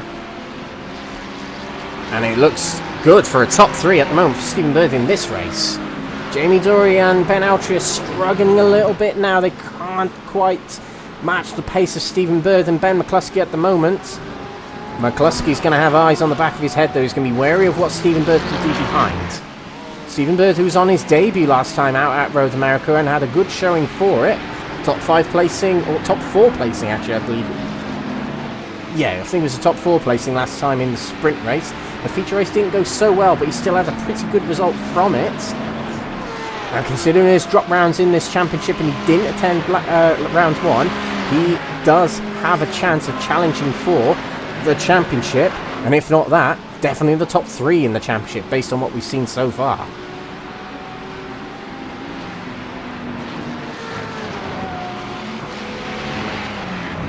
Let's pick on to another category, shall we? Nathan Lewis Stone still leads the bronze category, more than 10 seconds clear. He's kind of relaxed a little bit. The gap's not quite opening up as it was before. Adam Wilson-Weir putting in a good shift here. He's got plenty of gap either side of him, front and back. And if he continues at the rate he's going, a healthy 2nd place for him in this race. Elwyn Sykes in third position. Like I said, the latter part of last season, he had a really good second half of the season. Last season, Season 5, which was a multi-class league. Elwyn Sykes was in the bronze category for GT3 still, along with quite a few drivers in this category, to include Stephen de Gravelia, not too far behind. He's got Matthew Addy, who is behind him in terms of overall position on track. But they will not be battling for points. Both driving the Porsche. And in this round anyway, the Porsche is definitely not the advantageous car. It's a bit of a porker rather than a Porsche. It's quite slow on the straights compared to other cars, is what I'm hearing. The Porsche can be really good through the corners, and I think tracks like Suzuka, Catalunya, Nürburgring, maybe Zolder, maybe Interlagos, that car is going to be good, I think. Might be a commentator's curse I've just done there, so yeah. Grab your lucky items, everyone. That's what I'll say. It is 3 different manufacturers leading in the respective categories. It's Ford Mustang at the top of the golds, BMW silvers, and Ferrari in the bronzes, so the Tifosi will be happy at least with the bronze category result at the moment in this race.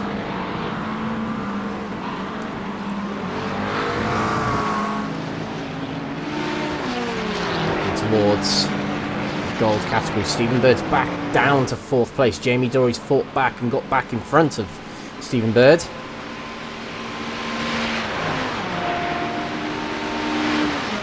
Jamie Dory's having a good race here, having some good battles, really fighting back at those who are battling with him and around him.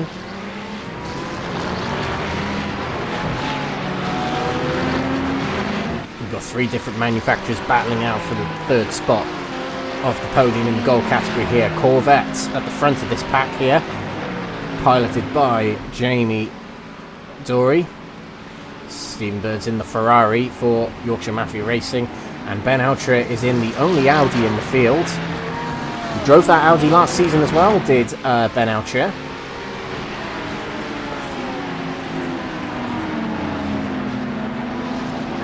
He must have driven that car this season feeling, yep, I'm quite content with how the Audi feels. I'm going to carry on with it. Oh, as he goes off the track there, does Ben Altra. You'll get a 1x for that. Make him a little bit nervous. Pushing a bit hard through Lesmo 2 there. Trying to keep up with Stephen Bird.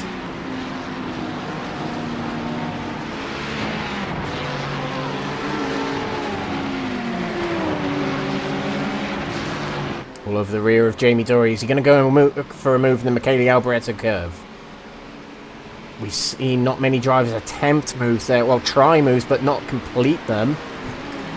It's a very difficult corner to overtake on in the best of times. And Jamie Dory's getting a little bit of help from up ahead here. That's one of the Quatermass drivers, and I think that's Andy Rooney towing him along. Andy Rooney, who's 37th on the road, 9th in category, making up some places as he lets through the gold drivers here. Ben Altra has lost out a little bit. He might have been held up a little bit by the poor. He's dropped back a bit from the battle for 3rd spot. Ben Mccluskey's pulled away. He's 2.6 seconds clear as we see him going through the chicane there. But Stephen Bird, whoa, he was trying to the inside of Jamie Dory there. Backs out of it at the very last moment. Stays in 4th.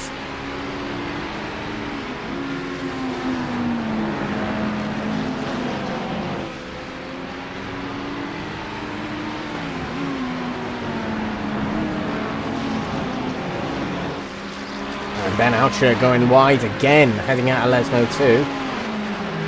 He's really pushing it. He's trying desperately to get up and battle for that 3rd spot. He feels like he can. He's having a real good go of it. And he's also got drivers behind that might be lurking in a little bit here. Hobson's the closest here. That's Martin Hobson. He's bringing Mike Barber with him in the yellow Verana Motorsport Mustang. They've got Andy Rooney to pass here. He'll have blue flags and he'll obey them. He does. He moves over to let them by. But just over 2 seconds to close down to get involved in this battle for the top three.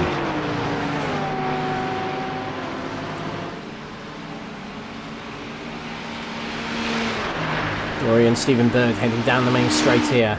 Stephen Bird's hanging out of the slipstream there.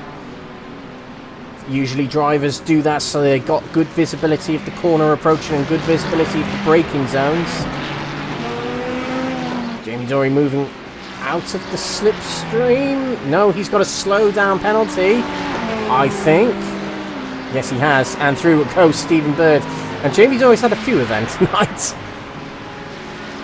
But that welcomes back Ben Altria potentially, as he's back on the rear of Jamie Dory. He broke very late into the second chicane there, did Ben Altria, but he hung on to it very well, and he's right back on the toe here, and might be able to carry on battling for this top three spot. It could well be soon a five-way battle for that third spot. Who knows? If Mike Barber and Martin Hobson can catch up, they'll get involved. A five-way battle for third place. We all want to see that in an endurance race, don't we?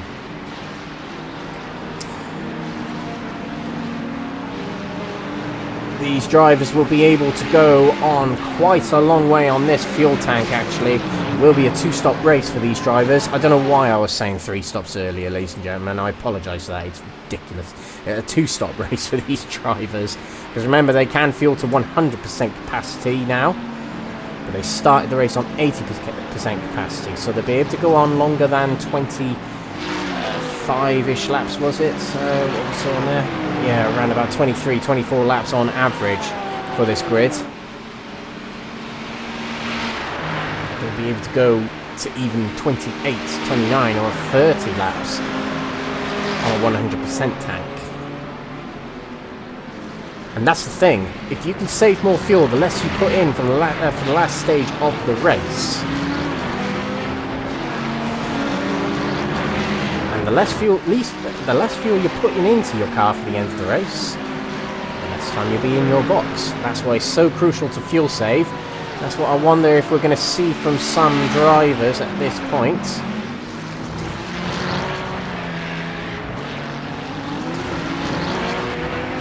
And Stephen Bird, slow down for him. It's getting very desperate between these three drivers here. All of them making the mistake of cutting the corner a little too much to get the upper hand of one another. And that puts Jamie Dory back into third and Ben Altria back into fourth. And all of them went wide there, I believe, heading out of Lesmo too. They're pushing extremely hard to best each other. And creeping into the equation here is Hobson and Barber. They're edging closer lap by lap. And Hobson's in a very, very opportune position here.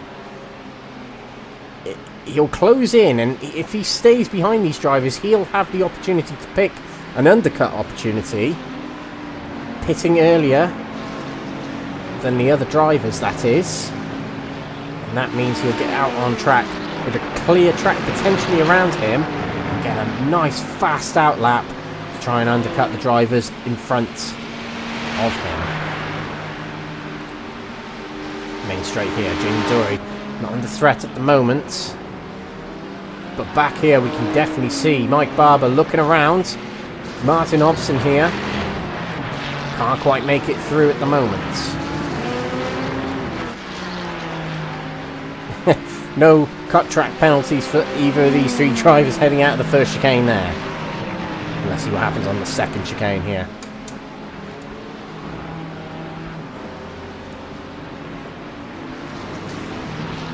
It's not quite been the case that drivers are squabbling to be the driver behind the other drivers to try and get slipstream and save fuel. It's not quite turned out to be the case tonight, which is good, I suppose.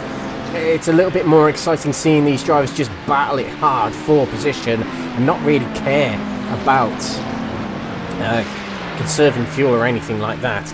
I suppose the way they see it is, well, it's going to be a two-stop race regardless, so I may as well use all the fuel. But there's others who will try and save a little bit of fuel potentially, and will try and get a shorter stop later on when that does happen. I don't feel like any of these drivers are trying to do that right now. Just before we come back to this battle here, Nigel Stock, third place in silver category, is closing in on Harley Bicknell up ahead. Oh, something happened. Yeah, we've seen a move for 6th position. That's Mike Barber making his way past Martin Hobson. This is heading into the Parabolica. We've actually seen an overtake into Parabolica, which is great. Looks like to the inside. Late braking. Through he goes. Our first we've seen of the night there. Oh, Stephen Bird passes Ben Altria there at the first chicane, and through he goes. Hasn't lost much track position from Jamie Dory either. He's still within half a second. Under slipstream, will probably catch that back up.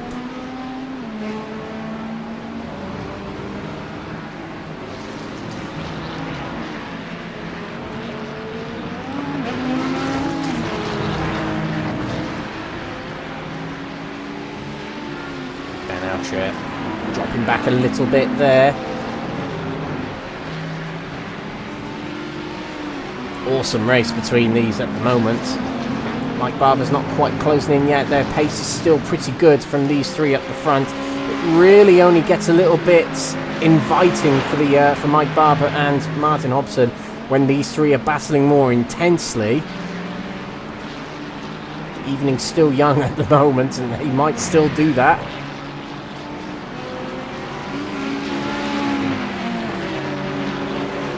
Nice and clean through Ascari then for Jamie Dory, not taking too much curb.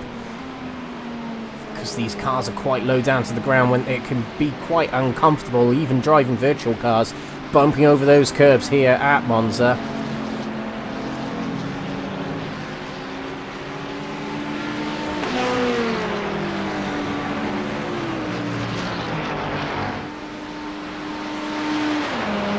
Down the main straight. Stephen Bird's got half of his car in slipstream and half of it out of it. That means he's not prepared to overtake Jamie Dory just yet, but he's still trying to keep it close and keep himself away from driver behind. Means he's trying to find the right moment to overtake Jamie Dory. If he was trying to feel safe, he would have just sat right behind Jamie Dory within the slipstream. As we see an incident here from Stephen De Gravelli, a second in the championship heading into tonight. And that might be him heading out of the pits there. That's Gabriel Papaconstantinou, and he's outside, now inside. Oh, and the two come together at turn number 2, sends him round. And that was Papaconstantinou. They're both battling in the championship. It hasn't quite worked out for either of those drivers tonight. Oh, and Jamie, we go for a replay and then it all happens. Jamie Dory's dropped behind Stephen Bird and Ben Altria. I wonder if it was a slow down penalty. This is heading into the second chicane. Yes, definitely, that's a slow down penalty. And bumped across the curb, losing a lot of momentum. Through goes Bird and Altria. We'll see if Jamie Dory can catch back up. Now, what it has done is it's put him halfway between Ben Altria and Mike Barber here. That's going to give Mike Barber a healthy slipstream, inviting him to join this battle. Those of the Verano Motorsport fan contingent got smiles on their face at the moment because Mike Barber can smell a podium here. Likewise, can Martin Hobson. He's in the slipstream as well. To be honest, on iRacing in GT3s, if you're within 1.5 seconds, or I think it's 1.3 seconds actually, something like that, you get a healthy slipstream, particularly on a track like Monza.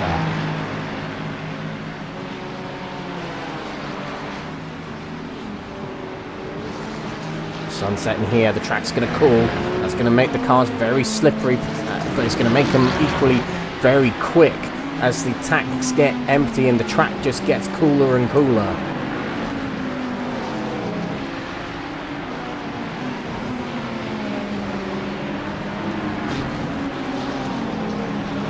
Oh, Altria wide again, heading out of Lesmo 2.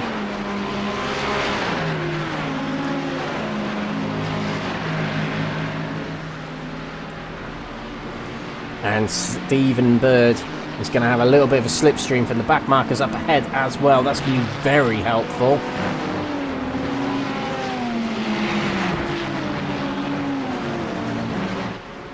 Moving out the way is the Quatermass driver there.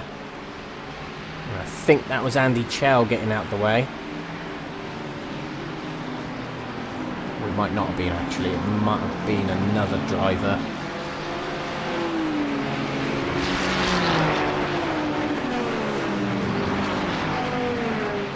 Mccluskey is 5 seconds up the road from this battle. He's not under any immediate threat. Is lapping slightly quicker as well, a tenth quicker than Stephen Bird. And Stephen Bird was 2/10 quicker than Ben Altria and Jamie Dury, but Mike Barber was quick on that last lap. He's got fresh amount of slipstream and he's right on the rear of Jamie Dury here.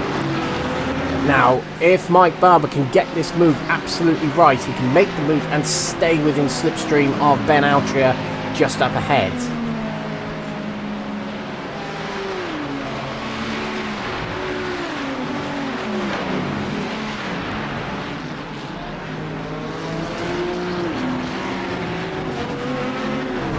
It's 4 different manufacturers at the moment battling for that top 3 spot.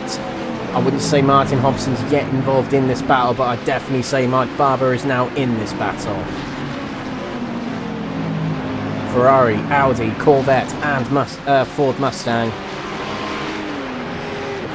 The home crowd definitely going to be cheering on the one at the front of this quartet. I want a back marker here. This will not help Ben Altria. This definitely won't help Ben Altria as the BMW moves out of the way. Doesn't move out of the way and Altria is into the wall. Damage for him all on that Audi. And he'll have to take an early pit stop here. And I think Jamie Dury had trouble there as well. Mike Barber will move into 4th place. But Altria and Jamie Dury both involved in issues there. Altria might have to take a stop here. He will have enough fuel, I think, to get to the end of the race if he decides to pit now. Yes, he does. He's moving to the inside. He's going to take to the pits. Right decision, I think, from Ben Altria. He would have lost time, but he'll lose less time coming in now to take a fast repair and take his fuel and a fresh set of boots now. But let's just go get a replay of that from Ben Altria. He was trying to get around a back marker, and the back marker bumped across the curb. Here we go. I'm not sure who it was. I think it was Gabriel Yilmaz actually. Bumps across the middle curb. And Ben Altria had to swerve right to avoid because he was going to go straight into the back of the BMW there. And let's just get another replay of that because Jamie Dury had drama as well. Here is Jamie Dury. He's got Mike Barber right behind him, but up ahead was that incident from Ben Altria. Here goes Jamie Dury into Ascari. He bumps on the curb and he has to switch it right because the car went unstable on him. Mike Barber just says, oh, thank you very much, guys. That was easier than I thought it was going to be. But he is 1.5 seconds behind Stephen Bird now because with all that happening, he didn't obviously close in on Stephen Bird. So now he's got the task of closing in on the Ultra Mafia driver. Jamie Dury's still going. He wouldn't have had any damage from that instant. He would have just lost time and track position. But it's Ben Altria that has lost out quite a bit. Well, he's out on the track quickly. I don't think he's taken tyres or fuel. I wonder why he did that. Yeah, he hasn't taken on any fuel or tyres. He's just taken on a fast repair. I do wonder why that would have been. Obviously, Sean Shooter in the pits. Outrie's in the pits now. Why didn't he take fuel and tyres on his first venture through? I don't get that. Someone help me out here. I'm not quite understanding that. Okay. Right, well, let's take a look at other stuff going on. Now, in all of that, Nigel Stock has moved into second place. Now, let's see if there is a replay kicking about for that. Because he's moved past Harley Bicknell for second place.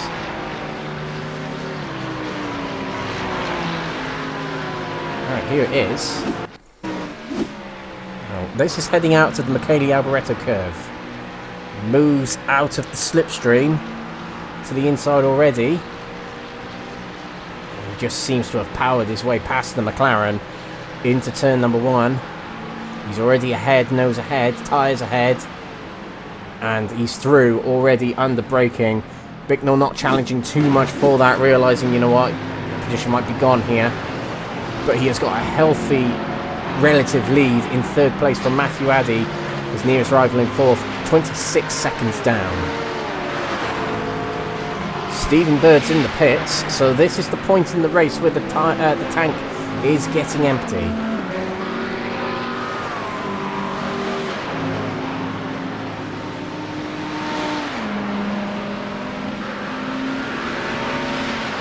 This is going to be a crucial stop for Stephen Bird. In terms of hanging on to third place, Mike Barber's going to need a good set of laps here. Now I wonder, because of all the traffic that's approaching, I wonder if Stephen Bird has purposely pitted early to try and avoid the traffic.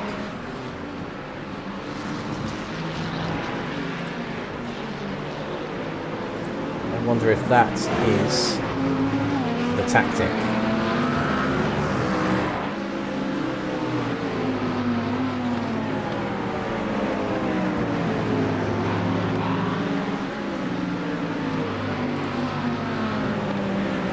See what Mike Barber does at the end of this lap here.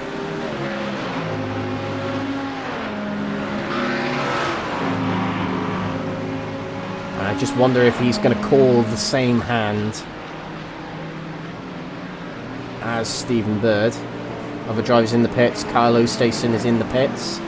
He'll relinquish the lead in the silvers to Nigel Stock. Harley Bicknell in the pits as well. Now Nigel Stock, last time out at Road America in the feature race, decided to stay out, and that benefited him, and that's what got him into the lead of the feature race. Might he be trying for similar here? Nothing from Chris Shorter yet, not in the pits yet. But Mike Barber does head into the pits now. So does Jamie Dory, so does Gaz Williams, Gavin Gardner. So I think this is crunch time for the final stop of the race.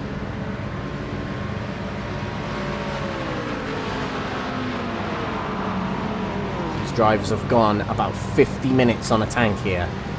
So they'll have more than enough to get to the end.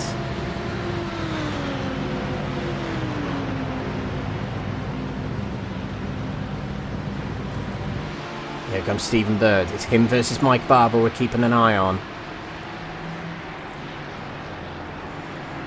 Round the Mccluskey curve, which this version on iRacing hasn't yet got the painted curve on the outside. Bird's heading down the main straight, and here comes Mike Barber out of the pits. I think Stephen Bird is going to move past though. Oh, it's close, but yes he will. He'll move back in front of Mike Barber and will be net third place. But it's still fairly close between them. And Jamie Dory isn't too far behind either. Chris Shorter stays out and on a near empty tank has set the fastest lap of the race, a 47.7, which is astonishingly quicker than everyone else on the track. No one else is in the low 48s, let alone the high 47s. That's how quick Chris Shorter is. Insane. I can't believe it. So it's very much that this might be the setting order. Edwin Simpson might well be the thorn in the side to some of these drivers. Let me just see when he last pitted. Lap 31, yeah, he's going to need another stop. Yeah, he's going to need another one. We did see he had to pit earlier on. He's going to need another before this race is ended. So, net third place is definitely Stephen Bird at the moment, and Mike Barber not too far behind. He's in the yellow Verano car we see there. Whereas, in the silver category, Oosthuizen is in first place. On the track here, it's close to Smegaskale, but Smegaskale, I believe, will need another stop. Yes, he will. Lap 25 was his last stop, similar with Mark Sykes, just up the road.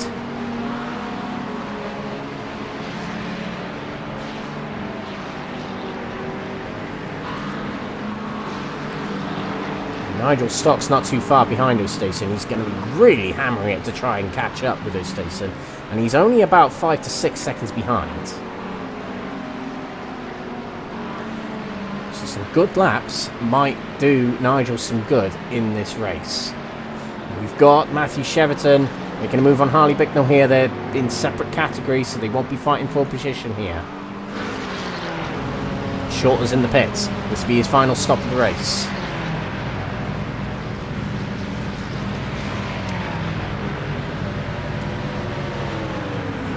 Also in the pits is Ben Mccluskey.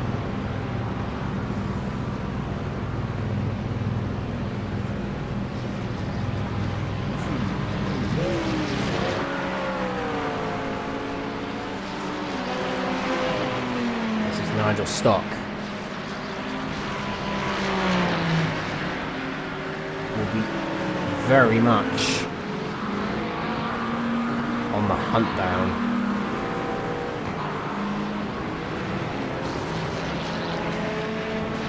Looking for Oosthuizen up ahead.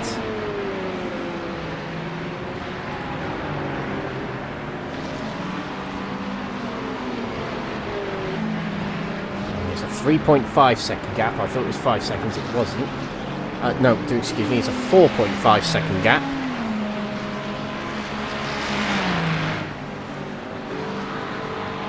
I just wonder if we're going to see battle royal between these two drivers as the race sees towards its end.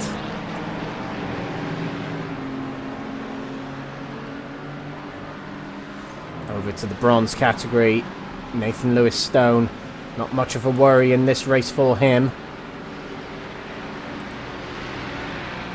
And Adam Wilson Weir is his nearest rival, 3.6 seconds back, but I've got a feeling, well, they are fairly close. Now I wonder how that's happened. Lewis Stone was leading this race by a commanding amount and no longer is.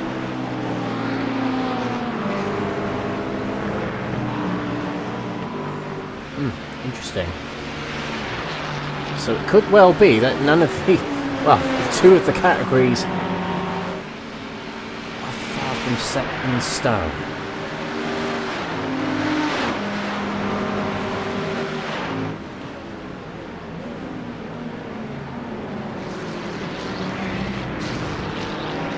Wilson Weir and Nathan Lewis Stone, both quiet starts to the season and really shouting it out loud in this race. It's been a bit of a, well, for some of the main protagonists in bronze category, it's been a bit of a disappointing race for them, but when you say that, Gabriel Papaconstantinou, leader of the championship in bronze heading into tonight, is 4th right now and well and truly far out in front of his rivals.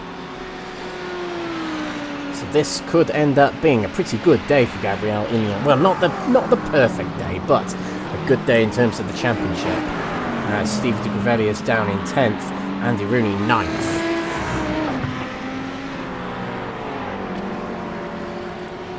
So it's worth keeping an eye on the bronze category battle in this race. As we're seeing Adam Wilson-Weir right behind Mark Baker here. Now, the thing is, they're not battling for category with these drivers ahead. Adam will still want to get past Mark Baker and Paul Walsh up ahead because his target is up here. This is Nathan Lewis-Stone, and Adam Wilson-Weir will need to get by these silver drivers to catch up to his rival in the bronze category in this race. That's what's going to be on his mind, and he's going to want these silver drivers out the way. But also, he could use them. He could slipstream them and use them to his advantage to catch up. But what he doesn't want to end up doing is battling amongst these drivers, which looks to be the case right now, because we have got a CSA driver on his inside. Through he'll go. That was Chris Shorter. And Chris Shorter is the leader of the race, so you very much got to get out the way of him. That's the rules in this league. Blue flag means get out of the way. And Mark Baker will let by Chris Shorter, the leader of the race.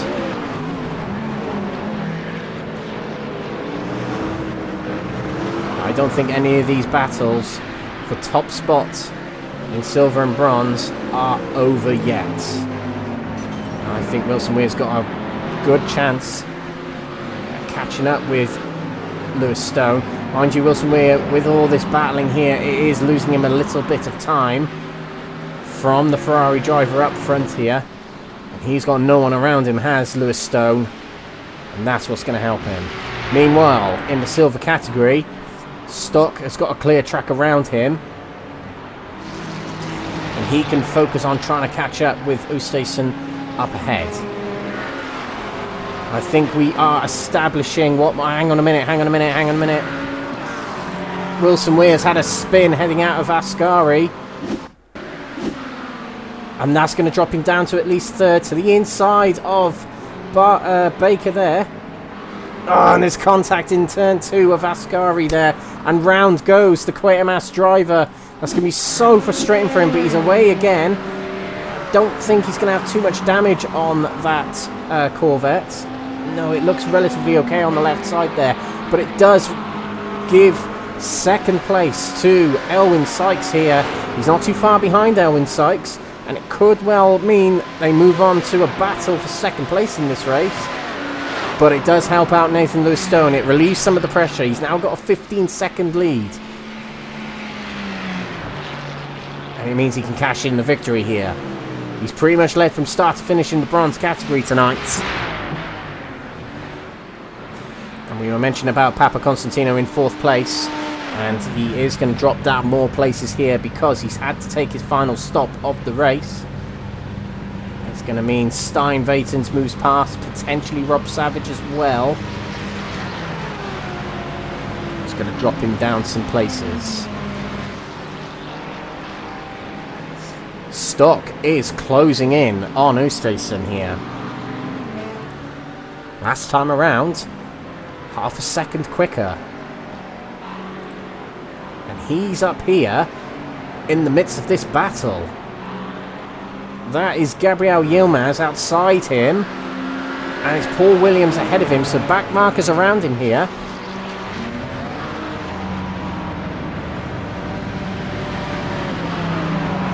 It's getting a bit dark here at Monza. Oh, and the drivers have got to be careful exiting the pits there. And likewise, the drivers on track have got to be careful of these drivers. And look at that, Oosthuizen's frustrated. He wants these drivers out of the way. He's in a battle. He's in a championship battle. One's out of the way potentially. But Nigel Stock's closing in. But he's got a lot of cars between him and Oosthuizen. And how many of them are actually going to get out of the way of him? He has got Matt Gator to move by here. He's on the inside. Oh, Stock was close. Oh, he was close there. He was a little bit close on the apex. But through he goes.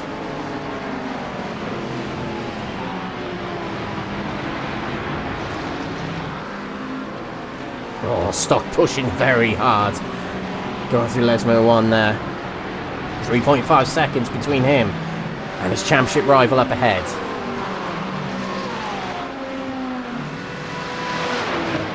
Elwin Sykes has gapped Adam Nielsen-Weir a little bit, 4-second gap. Elwin Sykes might well move into championship contention after tonight. Huge haul of points for him tonight. And that might well put him very close to top spot in the championship as we head out of here and into Suzuka next week, which is a track where overtaking will be riddled. There's so many opportunistic points on that track for overtaking. It's quite difficult at the same time. It's quite a narrow track. But it's going to be very interesting to see the battles on that track, and it's more likely for mistakes as well. It's a very difficult track to drive, is Suzuka. Satisfying when you get it right, and actually very fun. But it's difficult, nonetheless.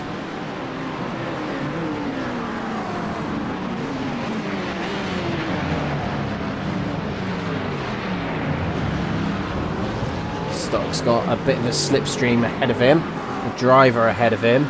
It's Kurt Van Honecker, bronze category driver. Ahead of him. Also a back marker, Gabriel Yilmaz. Was on his debut last time out at Road America. We've got Paul Williams as well, returning to the series. And then it's Carl Oosthuizen here. Oosthuizen, sorry. Here in the first position in silvers.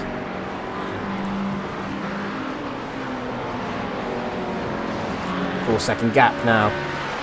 Stock might be struggling with a little bit of slipstream ahead of him, but equally Oosthuizen has got a clear track around him now, and he can focus on the good laps. We'll come back to these very shortly. Gaz Williams, the host of the series. Round of applause, obviously, for our admins who put on such a great show here. Gaz Williams is closing on 5th place. We haven't really given Gaz much attention tonight, actually. Jamie Doria flashed the lights there to say, get out the way, back marker. I'm coming through. And Gaz Williams squeezing through there as well. Quiet night for Williams. But a strong result at the moment. 6th, maybe 5th, if he can challenge Jamie Doria here.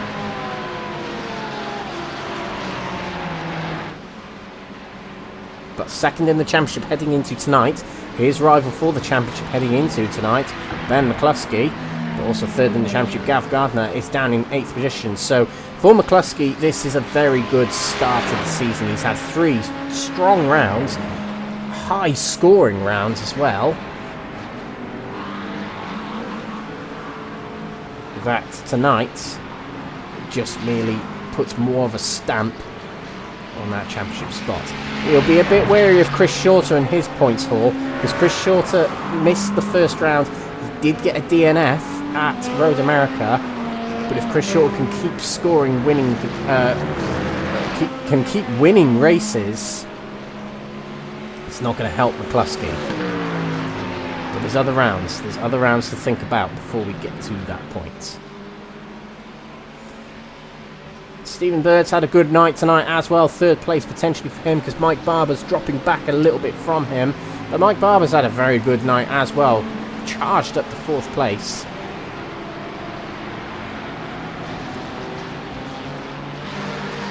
Let's check back in on the silver category. Now Nigel Stock has moved past a few drivers here, but has dropped a little bit of time. Just shy of 5 seconds behind Kyle Oosthuizen. Remind you, he's got a clear track around him, but now Nigel Stock's in some clear air. He can set some decent lap times potentially. 20 minutes to go in this race, and this lap, I'm just going to remind myself what the lap time is here. Yeah, we have got less than 10 laps to go,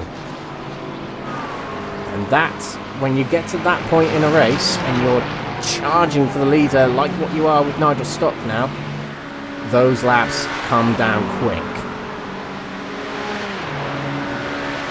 creeping over 5 seconds between Stock and Oosthuizen.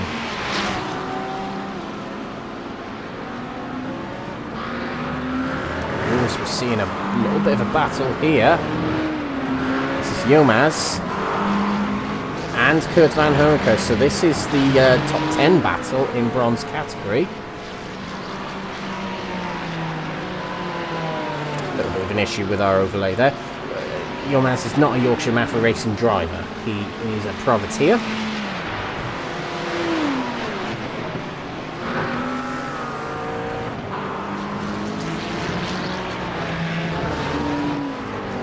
Actually, he's not. He's for Aztec Racing. I do stand corrected there. We'll change that on the fly here.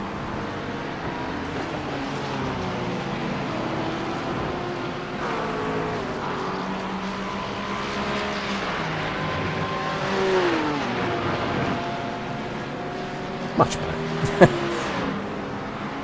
So yeah, there's been a couple of drivers tonight. It's been real difficult nights for some of these. You've got an interesting battle brewing here between Papaconstantinou and Andy Rooney. These two, Andy Rooney and Stevie de Grevelier is a battle that is brewing here, because these two are fairly close in the championship. I think they were tied on points heading into tonight for second spot. Basically, the winner of these two, looking underneath us now, the winner of these two will take the position from one another.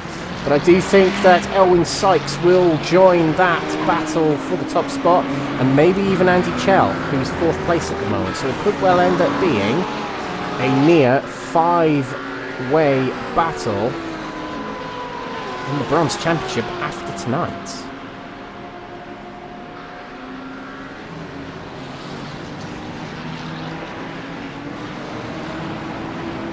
But from these three drivers, Papaconstantinou, Rooney and de Grevelier, it's been recovery drives tonight.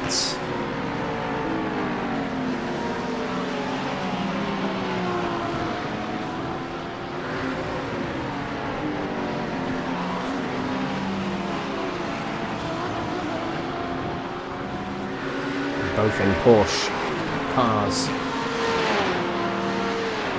We did say the Porsche would not be the advantageous car of the field. In fact, the highest positioned or placed Porsche of the field is 6th place in the silvers, Matthew Addy. Otherwise, they're a bit missing from the crowd. Lots of Ferraris, lots of McLarens, and actually the Mustangs are doing pretty good tonight as well. Got to give my hats off to Paul Walsh, fellow commentator. From one commentator to another, this has been a much better round for Paul Walsh. Involved in some incidents last week and at Fuji, but this time around it's been pretty decent for Paul Walsh, and a 4th place for him in category at the moment anyway. He's got Mark Baker lurking in the background there. It's been a pretty good round for our fellow commentator, who commentates on the Tuesday night NXTGEN Touring Car Series. Oh, and I think something's happened a little further back. Yes, Yilmaz and Van Honecker are off the track. And this is at the Michele Alboreto curve, so it's going to be very dangerous to get back on the track here. So let's take a replay of that. I think Van Honecker went off the track first. Oh, no, Yilmaz right in front. Oh, and there was contact, rear to front contact between the two. And it just spins the car around. And a miserable race, even more miserable for the two drivers here. Oh, and that's Matthew Addy going very slow on the outside there. What's happened to Matthew Addy?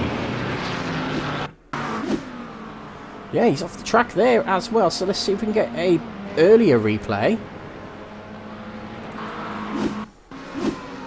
So here we go. I think it might have involved Jonathan Berry.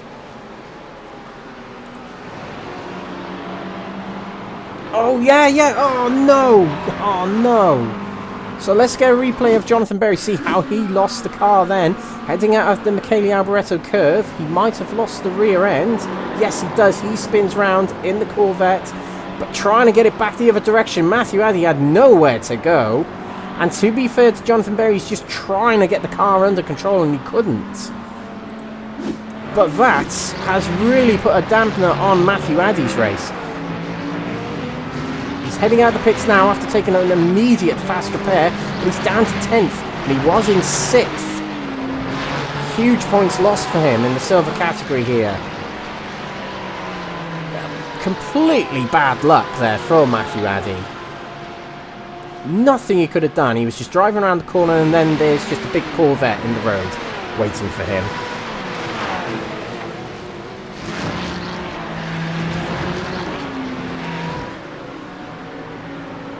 Adam Wilson-Weir's had an incident.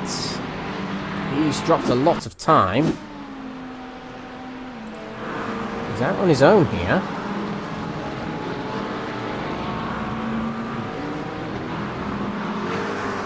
Oh, no, no, no, no, no, no, no. Oh. He might have gone away with that. He might have hit the tyres at exactly the right angle to not take on much damage there. But 3rd place might well be slowly slipping away from Wilson-Weir here as time's ticking by and things are getting very tense for the drivers here. More mistakes are creeping through. I think he was very lucky there. I think he hit the tyres at exactly the right angle to not damage the car. But his teammate's back here. Andy Chell's in 4th place, and he's now got a line of sight for 3rd place. Albeit his teammate. But it's an opportunity nonetheless for Andy Chell to get more points and help his championship.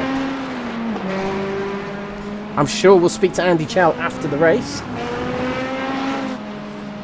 But this is a prime opportunity here for Chell, and I just wonder if Para Racers Academy will deploy team orders in the dying moments of this race. 12 minutes to go.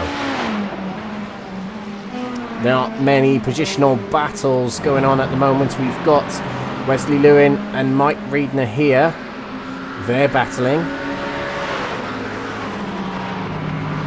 for 6th place. Other battles going on. We've got Gaz Williams guarding off from Jamie Dory. In fact, I think he's past Jamie Dory for position.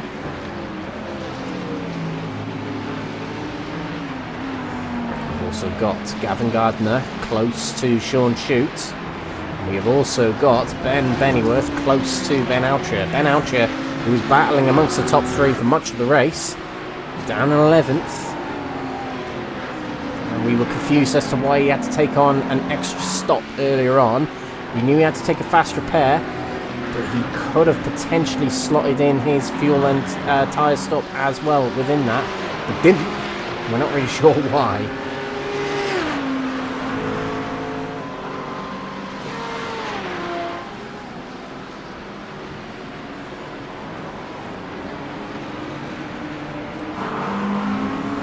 Sykes battling with James McGaskill here.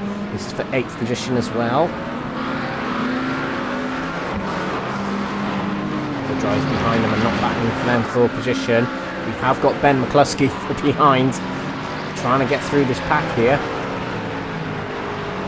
He's very much in a race of his own now, is Ben Mccluskey. He's got a healthy 14-second gap to Stephen Bird, but he's a further 38, near 39 seconds now behind Chris Shorter. He knows that's a lost cause. He's just trying to catch in 2nd place here. Beautiful sunset here at Monza, North Italy tonight. Just north of Milan is where we're located.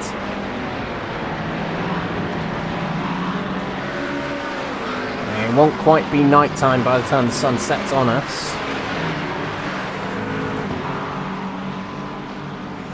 It might be a case that the sun is in the driver's eyes. In fact, I think it might well be on this straight that the sun is in the eyes of the drivers heading into Ascari, which on iRacing can be very tricky. You've got the sun right in your eyes, and it is very difficult to see, just like in real life. They have simulated that very well actually in this game. Sorry, sim. To those diehards out there, I must get that right.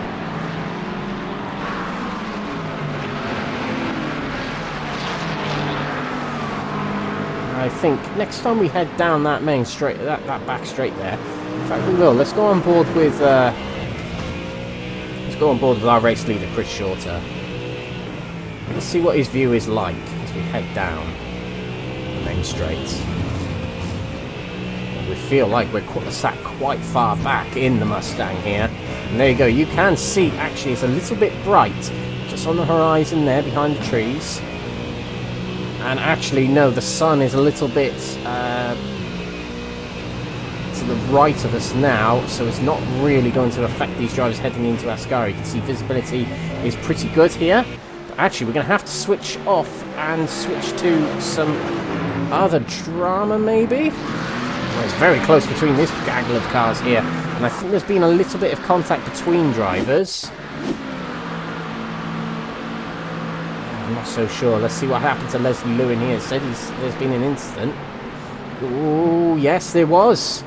Oh, my words, yeah. Wesley Lewin, into the back of him was Mike Reedner, and it all just piles up here. And amongst that is Ben Mccluskey, and that's why it's packed up a little bit. And they're all so clustered together right now. Look how close this is. And I think the majority of them battling for position. Oh, and this is Mccluskey at the front of them. He's got in front, but behind him is Wesley Lewin. There is Aaron Hobson in the gold category. Mark Sykes trying to hunt down Wesley Lewin and Mike Reedner as well. Kevin Smith's in there as well. And that is Wesley Lewin being overtaken by Aaron Hobson. Track position, yes. Category position, no. But Lewin's going to be in a bit of trouble from Mark Sykes potentially. Sykes is in the green car, just behind the CSA car. Moving out of the slipstream is Mark Sykes, but he moves back in it. Trying to spot his braking point, but behind Mark Sykes is Mike Reedner taking a big lunge to the inside of the first chicane. Flash of the lights there from the Verano Motorsports car behind. That is Kevin Smith.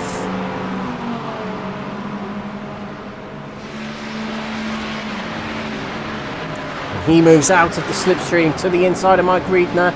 The thing is, Mike Reedner is battling for position, and Mark Sykes is alongside Wesley Lewin, heading out of the second chicane to the inside, going to Lesmo 1, and through he goes into 7th place. Championship points, valuable at this point, and it's the dying part of the race. Sykes into a crucial 7th place here. Newly promoted to silver category from the bronze category last week, of which he would have won the feature race in the bronze category, but didn't because he's promoted. By his own choice, by the way. Drops off a little bit from the pack ahead, but he's got an opportunity to try and catch up with James Mccluskey, who heads this pack. Getting a flash of the lights there from Ben Mccluskey. And he will let him go.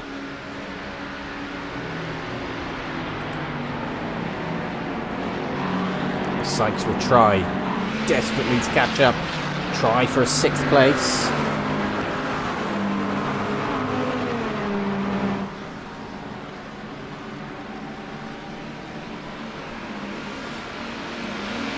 Reedner versus Wesley Lewin here. Two McLarens going at it. And they've got Kevin Smith behind, who's not battling for position. Smith is definitely going to get... Oh, 3 wide heading into the second corner here. Oh, and they turn each other around. Off the track goes Wesley Lewin. And carrying on is Mike Reedner. There's no way they were going to get through there 3 wide. And let's just get another snap of that. So here we go. That's Lewin on the inside of Reedner. There was a little bit of a nudge, I think, from Kevin Smith there. But he overshoots.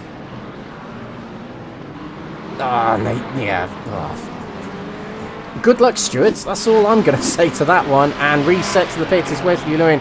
He was on for a good finish. He was on for a good points finish. And that is a tow back to the pits. And he might not even see the checkered flag. That's the worst part of it. And the thing is, new rules this season are, if you have not taken to the checkered flag, you cannot report an incident to the stewards after the race. You must have finished the race, crossed the line to the checkered flag in order to take that. And Kevin Smith's in the pits as well, as you can see there. He's towed back, so he had too much damage as well. So that's the problem with Wesley Lewin. He's been turned around and put into the tyres there and given damage. If he can't finish the race, he can't report it.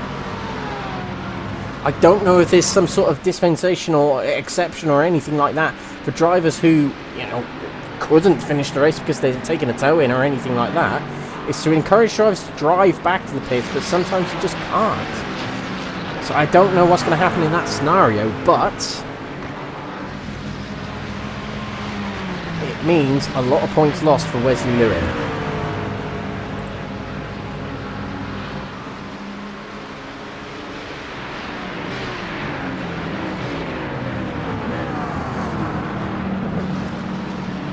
Okay, so Mark Sykes in the clear here, charging down, potentially charging down James Mccluskey. But let's have a look to the other categories as we're heading into the final laps here of this race. Now we have got a battle here for third spot. This is Stephen Bird, Mike Barber and Gaz Williams joins this battle.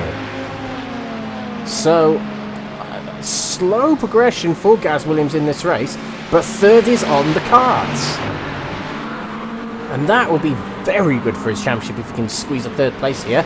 But he had a much better exit through the second chicane there than Mike Barber.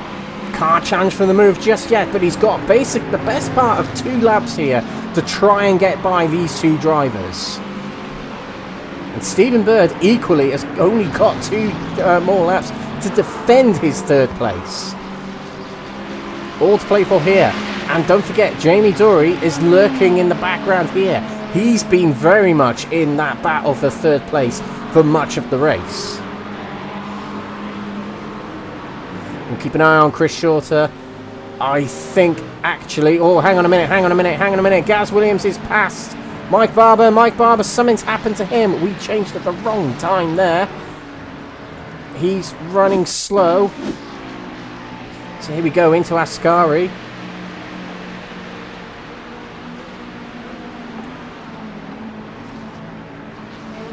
Oh, he just stamps on the brakes there. I'm not really sure what he did there. Didn't look like he lost control. Just looked like he backed off. So down to 6th place he goes. And that allows Stephen Bird away there, and there's quite a gap now to Gaz Williams. And Jamie Dory is super close now. Now, I assume Gaz Williams would have had to have slowed down for Mike Barber moving over there. It looked like Mike Barber moved over anyways. I don't know. There's been a few strange ones tonight. A few strange happenings. Gaz Williams might be out of time here. He might not be able to get third place here. Fourth still good. But it's an extra 5 points if you can get another place here. That's what I'm saying. That's how crucial these endurances are. Meanwhile, in the silver category, Carl Oosthuizen is getting held up a little bit here to Ian Manners here. This is track position as well, so there's no blue flags involved here. But Nigel Stock is closing in. He's down below 4 seconds now behind Oosthuizen. Now, Chris Shorter is on his final lap. What a dominant display this has been. 45 seconds clear of his second place rival. I haven't quite seen this kind of domination, I would say, in a singular race in a league for a very long time, actually. It's been an incredible display by him. We haven't seen him drive much in this race. We've been cutting to him every now and again. We did see a couple of onboards from him, and we've been seeing his fastest lap and almost lap record worthy laps coming throughout the race.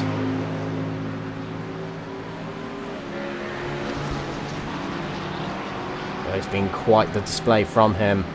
We'll sit with him to the end of the race here. It's getting close between Oosthuizen and Nigel Stock, but I don't think Stock's going to have enough time. And the bronze category seems all but confirmed at the moment. Final stretch here for Chris Shorter. It's back below 45 seconds, but he won't mind. It's another race win for Chris Shorter in Season 6 of the Next Gen Racing GT3 League on Thursdays. Across the line he goes for a win here at Monza, and 52, shall we say, points for him. Ben Mccluskey will be the next to come through.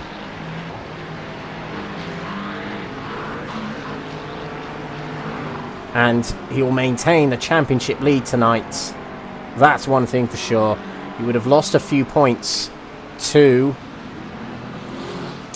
Chris Shorter, but he still leads the championship. I think something's happened a bit further back in this category here. We'll see Mccluskey cross the line to take second place here, and Stephen Bird will hang on to third place. It's been a strong debut, 2 rounds for Stephen Bird, and this might put him well into championship contention. Jamie Dory is going to come through 4th here, as Mike Barber and Gavin Gardner have fallen behind. Gaz Williams, sorry, has fallen behind. He's 7th. 6th now, excuse me. I think Gavin Gardner's just let him back through at the end of the race there. So we'll see what happened to Gaz Williams at the end here. But we're gonna greet through our silver category, and we'll have to cut back to our bronze category because Nathan Lewis-Stone has taken the win. But it's Carl Oosthuizen who's going to take another win in the silver category here. It's only been 5 races this season, but he's taken 3 wins this season out already, and a good charge at the end there, and actually taking the fastest lap in category on the final lap there. Nigel Stock swipes away the fastest lap in category and an extra 2 points, making it a 47-point round for him, and only 3 points less than his rival. Nathan Lewis-Stone has reset back to the pits, but he is our bronze category winner and his first win of the season. He led pretty much from start to finish, dominating the bronze category all the way through pretty much. Elwyn Sykes, a 3rd place for him in the bronze category, and 3rd place in the silver category. Across the line already is Harley Bicknell, and 3rd place in the bronze category is Adam Wilson-Weir, his best result of the season. Quite a few drivers actually their best result of the season, positions wise. Very well done to them. So let's go through the category results tonight. We'll just reset the overlay here so it's a bit cleaner than that. Here we go. Chris Shorter takes the gold category win from Ben Mccluskey. And maximum points, that is, for Chris Shorter. 52 points for him. Ben Mccluskey in 2nd place with Stephen Bird in 3rd. Jamie Dory takes 4th position with Mike Barber in 5th place and Gaz Williams in 6th. Following drama on the final lap there that we'll find out about very shortly. Gavin Gardner 7th place with Martin Hobson in 8th and Edwin Simpson in 9th position. And Sean Shute rounds off the top 10, both in category and overall. Ben Altria, 11th position for him from Ben Bennyworth and Ian Manners, who rounds off those in on the lead lap. Matthew Cheverton in 14th position with Alan McCain. Drama early on for him. He takes the final point in the standings in gold. Aaron Hobson, Jake Pitt are just outside the points but finished the race, and Marcelo Felix didn't finish the race, retiring earlier on. Silver category now, and it is another win for Carl Oosthuizen, his 3rd of 5 races this season that he's won in. A very close 2nd place, only 2.3 seconds down, considering it's a 2-hour race. It's Nigel Stock in 2nd place, continuing to challenge for that top spot in the championship. Harley Bicknell, with his best result of the season, takes 3rd place, was leading quite a lot of the race, but couldn't quite hang on to it, but a podium position nonetheless for the Englishman. Paul Walsh, his best result of the season.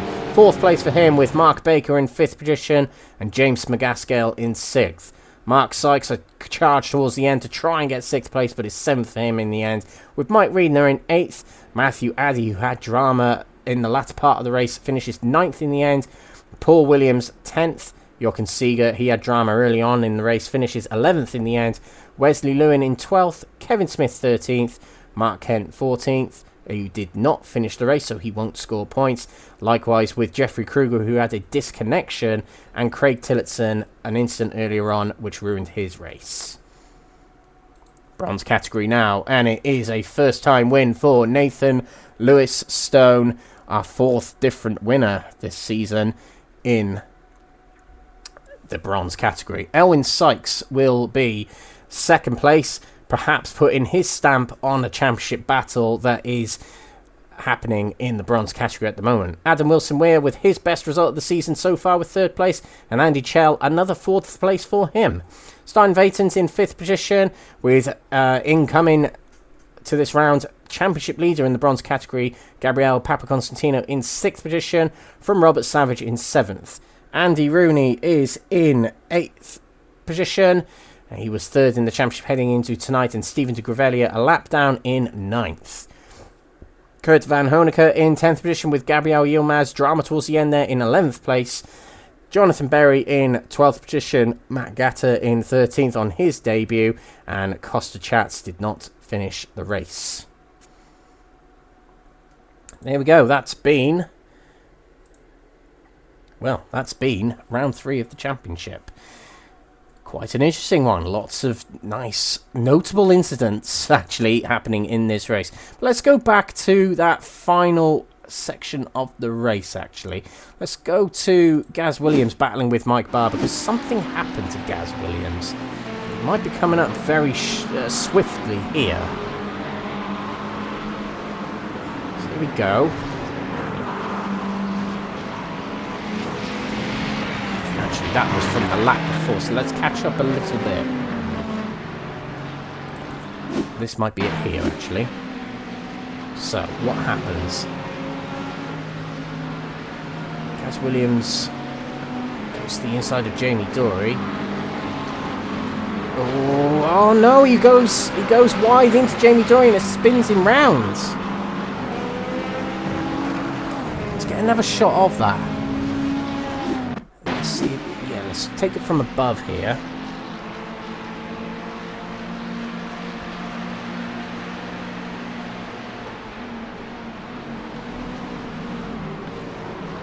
Yeah. Hard one to judge, but the teammates coming together. And that puts Gaz Williams down a few positions. Okay, we are catching up here, but we are going to go back to the start of the race.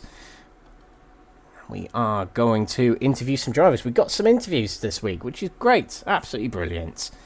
Okay, so while I find the start of the race, and we're going to head back there.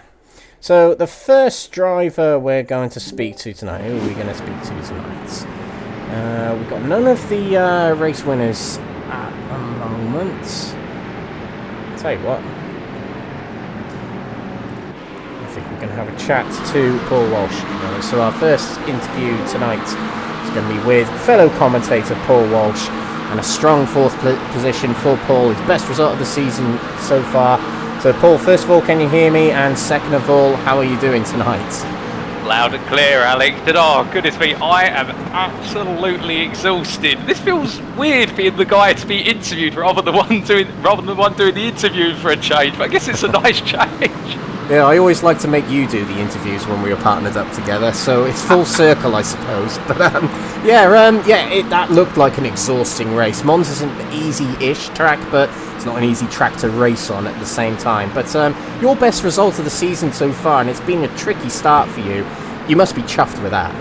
Oh, 100%. I mean, Alex, I'll be honest with you, I was mortified after the incident at Road America in the sprint last week. I mean, so much so, I went away with my coach and we sat down, we took a look at the incident and whatnot, and we just said, look, you know what, it's down to my inexperience being behind the wheel, don't let it faze me. We go to Monza, fresh head, because we've had 4 races so far where, whether it's an incident of my own or with other drivers' calls in it, I just haven't had the chance to really settle into the car. And today, it was fantastic. I mean, it was a race of 2 halves, and I mean, looking at the footage there, we could see in the replay. I mean, the first half of the race, the first stint in particular, I mean, I was a bit slow compared to some of the others around there, but it was great fun racing. And I was just having a chat with Kevin in the debrief room, and we were both trying to work together, funny enough, because we knew that he was a little bit faster, but I had the straight line speed. But in the end, it just evolved into a complete ding-dong battle for the best part of half an hour.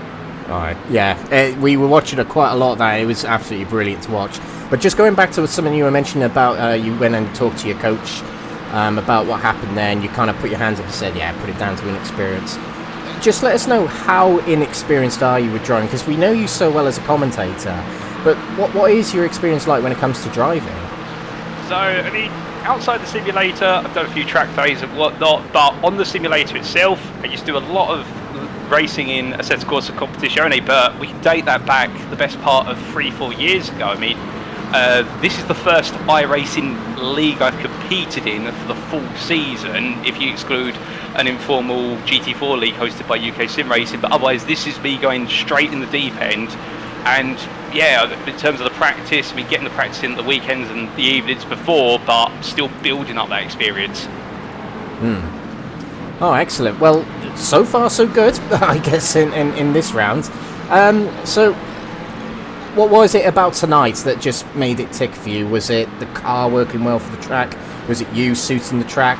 Or did it just all fall into place finally for you? Which was it? So, quite a bit of fortune, to be fair. There were a lot of incidents behind me, from what I gather, which enabled the silver field to break out, which gave me a lot of time and space.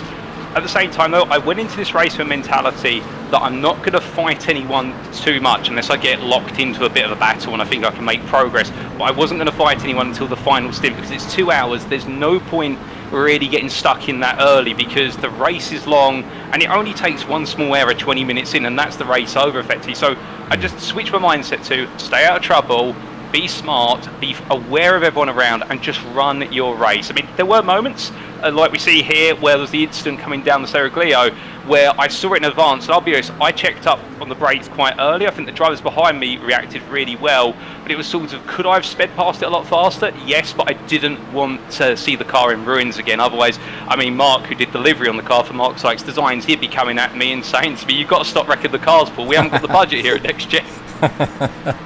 Ah, brilliant, brilliant. Speaking of car, you're driving the Mustang, which more popular car this season. I know what the Mustang is like to drive, but what about the viewers will probably want to know, what is that Mustang like? It seemed to do well tonight. So is it one of those cars that really suits these faster tracks? But just from your view, what is it like to drive? So, really nice car to drive. To be fair, I've gone for a front-engine rear-wheel drive car because I like that drivetrain compared to mid-engine rear-wheel drive. It's got a lot of understeer in it. It is a very bulky car under braking, and you can lean into the ABS. The one thing I've noticed so far this season is the gearing on it is really tall, to the point at Monza, perfect gearing to be able to absolutely hammer it out the corners and just drive off into the distance on the straights. Whereas we've got a shorter, more technical circuit, or a circuit with a lot of low-speed corners like Fuji we saw in the season opener. That's where the Mustangs really struggle so far, because we just can't get the gears to be able to get to their maximum, and it's a nightmare when you're sort of caught between, say, second and third. You want to go into second, but if you do, you're going to spin the rear wheels up, so you've got to stay in third and know you're waiting for that long stretch. But it's been really comfortable. To be fair, I think that's been shown today. The consistency really shined through. I must be honest, tyre wear was a problem we had in the second and third stint. We did struggle with tyre wear, particularly towards the end, and we'll come on to, I guess, the battle with Mark Baker that was getting closer and closer until we had the unfortunate spin at Lesbo 2 on the final lap. But we were struggling a little bit of tyre degradation.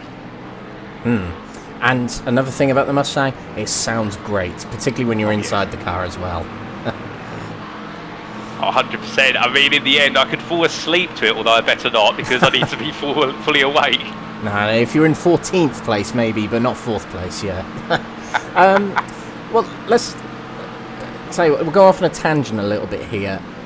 What's going on in the world of Paul Walsh at the moment? Because we know you as the main commentator of Next Gen. We know you're doing commentary in real life.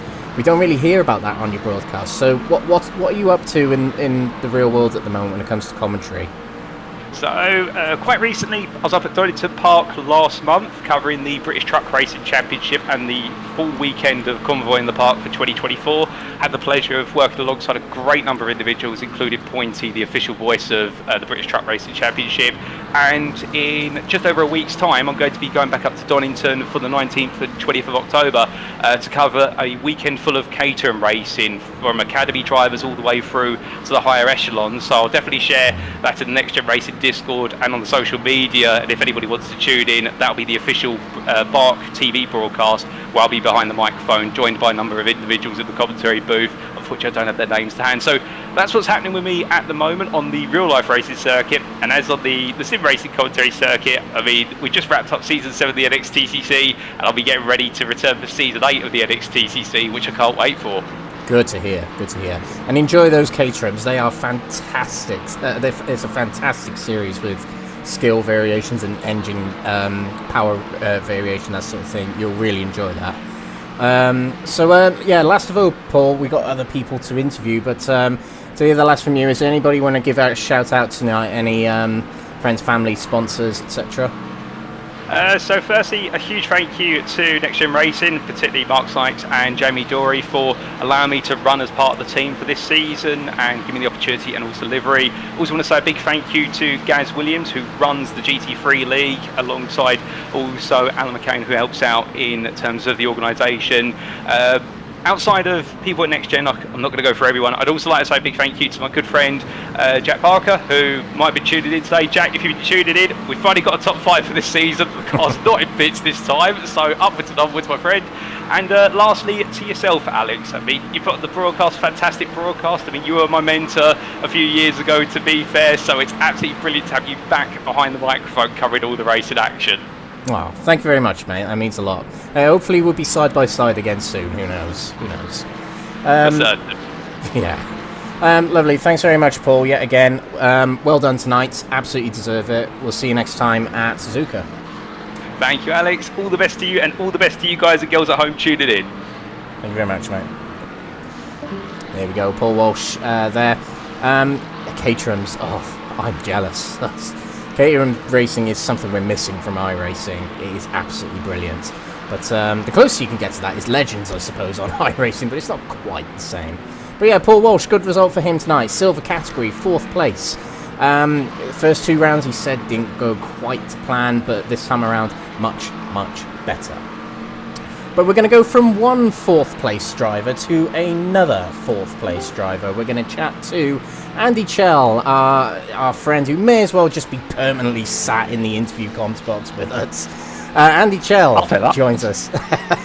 Oh, you may as well. You give us a live commentary of a race one day. Who knows? But yeah, I'm up for that, mate. Yeah. I am 100% up for that. Maybe we do. Yeah, maybe we do that for a sprint race later on in the season. I'll speak to Gaz. But welcome back to the comms box, mate. 4th place. I think you've had a 4th place already this season in one of the races, but a strong result tonight because all the other drivers who were battling in the championship fell down the order. So that must feel pretty good right now, or does it? Yeah, well, I mean, yeah, it does. I mean, 4th place seems to be my happy place, to be honest with you. I think it's, apart from one race, that's where I finished. So I'll take it. It seems to be, like this chair in this box, it's my home.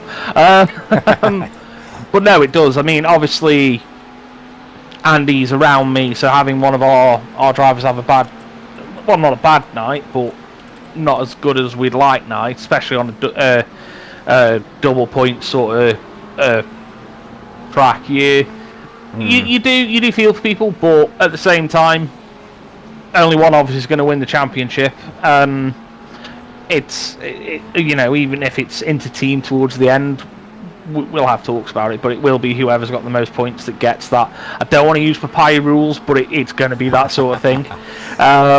Just because at the end of the day, it's what's right for the team. So at the moment, and we say this, we are free to race. Adam was ahead of me, and if I'd have caught up to him, and he is, by the way, he's very fast now. We fixed his VR headset.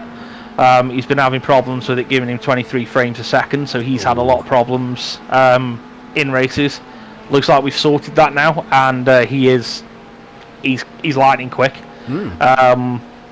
So, and I knew from our testing that I wasn't going to be as fast as him over a sprint. It was going to be which one of us maybe had traffic, or not that you want it, but if one of us had a bit of an incident maybe or something like that. Because we're both running the Corvette, so we're both in same machinery. And we said, like, because I was catching towards the end, it was like, right, we're holding position. I'm not going to try and fight us, not 5-10 minutes before the end of a race. It's not worth it. And that's the kind of rules that we run with. Rob and Andy did the same further down the field. And like I say, that's what we run. But yeah, in regards to championship, very happy that it's everyone who's around me is behind me, sort of thing. But it's a long championship. We're only on race 3. We've got 15 more rounds, is it? No, 12 more rounds, including the 2 endurances. So anything can happen. Anything can happen. But yeah, at the moment, happy, very happy. Yeah, you're right. 12 individual races left this season, so yeah, it's flying by already. But yeah, what you were saying about the championship, those that you were battling with are behind you. Owen Sykes might have joined the fray a little bit, but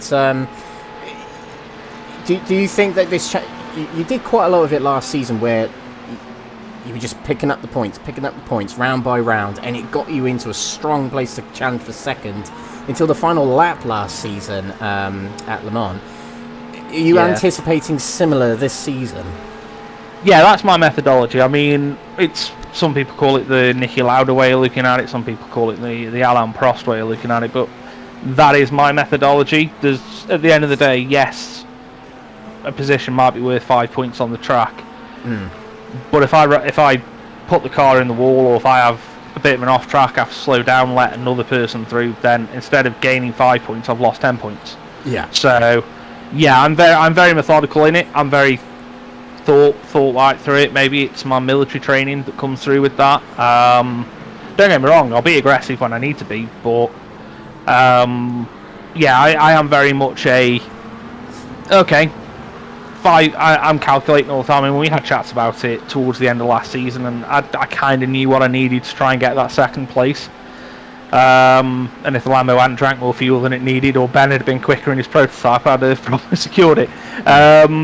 But again, like I said, then that's racing, and that's what I'm trying to account for. I don't like to leave things to chance. I like to know roughly where I am, opposed to winging it, which is the way potentially some people go about it. But yeah, that's my way. Is I'll give up a place if I know I'm getting home and I'm getting points, because at the end of the day, points mean prizes. So that's how I look at it. Yeah, exactly. And if we name more examples, you named a few there. Keke Rosberg only won one race to win the 1982 championship, and Andy Priaulx only won one race to win the World Touring Car Championship in 1 year. Yeah, exactly. So, that's the thing. It's consistency, not position, that gets you the championship at the end of the day. It's the championship's over a season, not races, and that's how I look at it. So yeah, absolutely.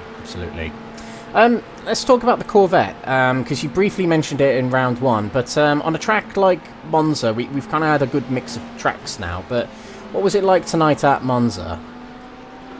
With more running, we have noticed, all three of us that run the Corvette in the team have noticed a little bit of I don't want to say an issue, it's a quirk, I think, with the Corvette when it's getting warm. As it's getting warm, it will over-rotate if you're not careful on the braking. So those of us that were racing around us will probably notice those. Us in the Corvettes will brake maybe 10-15 metres earlier than once we get the car warm, where we're comfortable with, just so we're braking lighter. We'll use a kind of a fuel saving technique just as we're getting it warm, so we'll be heavy on the brakes to begin with, really let it come off and then roll it through the corner. That's how we found best to combat that twitchiness just while it's getting the brakes warm and the tyres are stabilising. After that, I love the car. Absolutely love the car. It's, as I've said before, I think it's very akin to the Ferrari in that it's sort of an all-rounder. It's maybe not the best at anything greatly. It's got good top speed, but it's not the best. It's okay in the corners, but it's not the best. It can't ride curbs very well like the Porsche can, but again, it's compliant. But and unlike the Lamborghini, which, as I said all last year, I do love that car. It is a proper driver's car. It doesn't try to kill you if it gets unhappy. And you know, like I said about points make prizes, that's what ultimately caused the reason to switch from the Lamborghini to the Corvette. Is the Lamborghini wasn't stable enough. For me, anyway, in my driving style, I couldn't get it to behave. And you know, I'll give props to the guys that are driving it, that are doing well in it. I think there's 2 in the championship. I've seen 1 in silvers, and we've got Papaconstantinou, is it Gabriel, in our bronzes. And I'll be honest, I'll give them the G for keeping with it, because I wouldn't be. I love it, but I wouldn't. It's as I said, my methodology. It's not worth the risk. But absolutely love the car. I'm really starting to get to grips with it now. We've had quite a lot of hours in practice with it. We practice at least twice a week for at least 6 hours, not counting the practice we get with NXTGEN on a Wednesday. So we're getting a lot of seat time with the car now. Starting to understand it. Like I say, we've worked out one of the quirks. Starting to work out how it works tyres. I don't know if it shows on stream for you in the standings who's to tyres when, but I felt confident in it to only take 1 set of tyres, because I knew how it would use the tyres. And to be honest, I didn't want to go through the sort of graining phase we were getting with it twice over. So yeah, it's one we're starting to get a grips with now as a team. Obviously Adam's really took to it. John's taken to it. We're working out kinks to allow for driving styles with the car. We do all run a little differently, but yeah, I think as an all-round car, it's the one I'd offer to people, a bit like we used to say with the BMW. That's where I'd say when the BMW was kind of the car everybody wanted. That's kind of where I'd put the Corvette now in my mind. So yeah, I mean, maybe a bit in depth there, but that's how we feel on it, to be honest with you. Yeah, that's it. I'm trying to get a little bit of insight into all the cars, because I haven't actually driven the GT3s for a long time, so it's all good to know. It's all good to know. But what about Suzuka? That's the next track on the calendar. We're back to sprint and feature race format. But how do you like Suzuka? Back to Japan, and yeah, very famous circuit, a bit of a driver's circuit. But what do you think of it? I struggle with the first sector. I struggle with the S's. I always have. But again, I don't know. I think that's more my style of driving compared to the track. It's not really something that suits me, but I do love the track. I think it's a classic track. It is one of them that everybody, if you could go and race there, or if you could go and watch races there, you'd want to, just because of what it is. I mean, you've got some very iconic corners there. Everybody knows Spoon, everyone knows 130R, everybody knows the S's, even if I don't particularly like them, everybody knows it. Racing the GT3s round there, I think it's going to be one of them where it's potentially very processional, because the overtaking places are very sparse round there. I think, to be honest with you, it's going to be one of them. It's going to be, you might have to be, I know I said not about being aggressive when needed. I think it is going to be one there. If you've got the opportunity, you're going to have to take it, because it's going to be one where I don't think them opportunities are going to come very often. Into the first corner, it's a very sweeping corner, so it's not one really that, unless you've got the overspeed, you can get into. If you're alongside, it's not going to go well, I don't think. And then obviously like 130R, I think if you've got the run out of there into that chicane, yeah, that'll be a great overtaking place. If not, again, it's going to be difficult, but it's going to give a good spectacle, I think. And like I say, even if it's procession and there is few opportunities, I think people will take them, because that's just the caliber of driver we've got in this series. So Yeah, I'm looking forward to it, but I'm also well aware it's not my strongest circuit on the lineup. We'll see how it goes. That's just a week away from us, ladies and gentlemen, on the 17th, I believe. But Andy, before we head off, if you got anybody you want to give a shout out to, any friends, family, sponsor, teammates, etc. Yeah, well, I'll give a shout out. He's racing with us actually, so I'll give a shout out to one of my best mates, Mike. He's racing. He's in gold for Verano. I think he's doing really well, so I'll give him a shout out. Or as always, all the Quatermass team were doing absolutely brilliantly. As a team, I am really happy with how they're performing.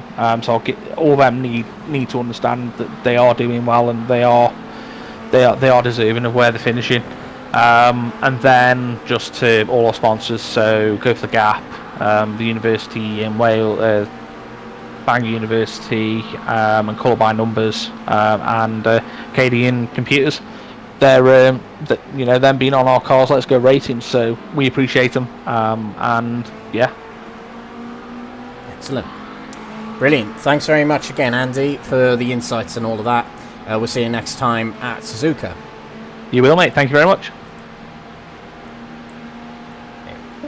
Go. That was Andy Chell, and we have got time for one more interview actually, and we've got someone who hasn't really had the best of nights tonight, but we have got I believe it is Costa Chats in the interview comms box with us. So first of all, Costa, can you hear us?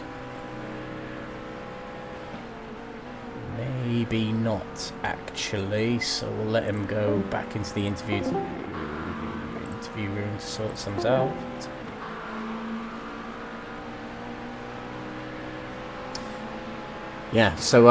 Costa Chats finishing 14th in the end in the bronze. Actually didn't finish the race, so no points for Costa tonight. So let's just see if we can get his microphone back on track. Okay, so we'll try again. Costa, have we got you? Click on mute.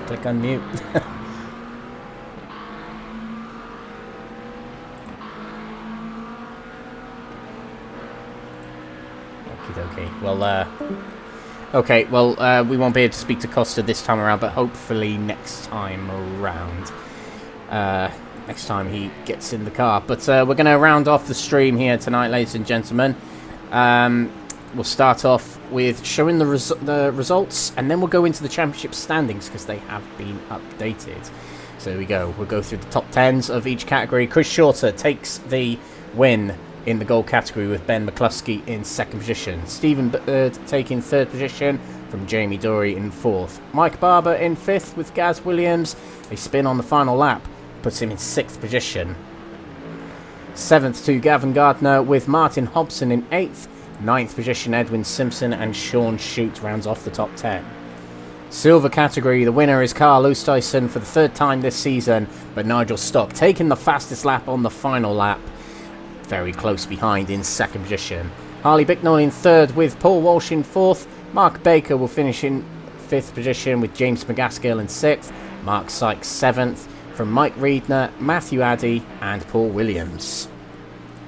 Bronze category, and it's a first win of the season for Nathan Lewis Stone in the Aztec racing car, with Elwyn Sykes in second position from Adam Wilson-Weir, the first of the Quatermass drivers. Andy Chow, we just spoke to, fourth position from Stein Vatens in fifth. Gabriel Papaconstantinou in sixth position, who was championship leader heading into tonight. Seventh position to Rob Savage. Andy Rooney, 8th position, a disappointing result for him, likewise with Stephen de Gravelia in 9th, and Kurt Van Hoeniger rounds off the top 10. So as for the championship standings heading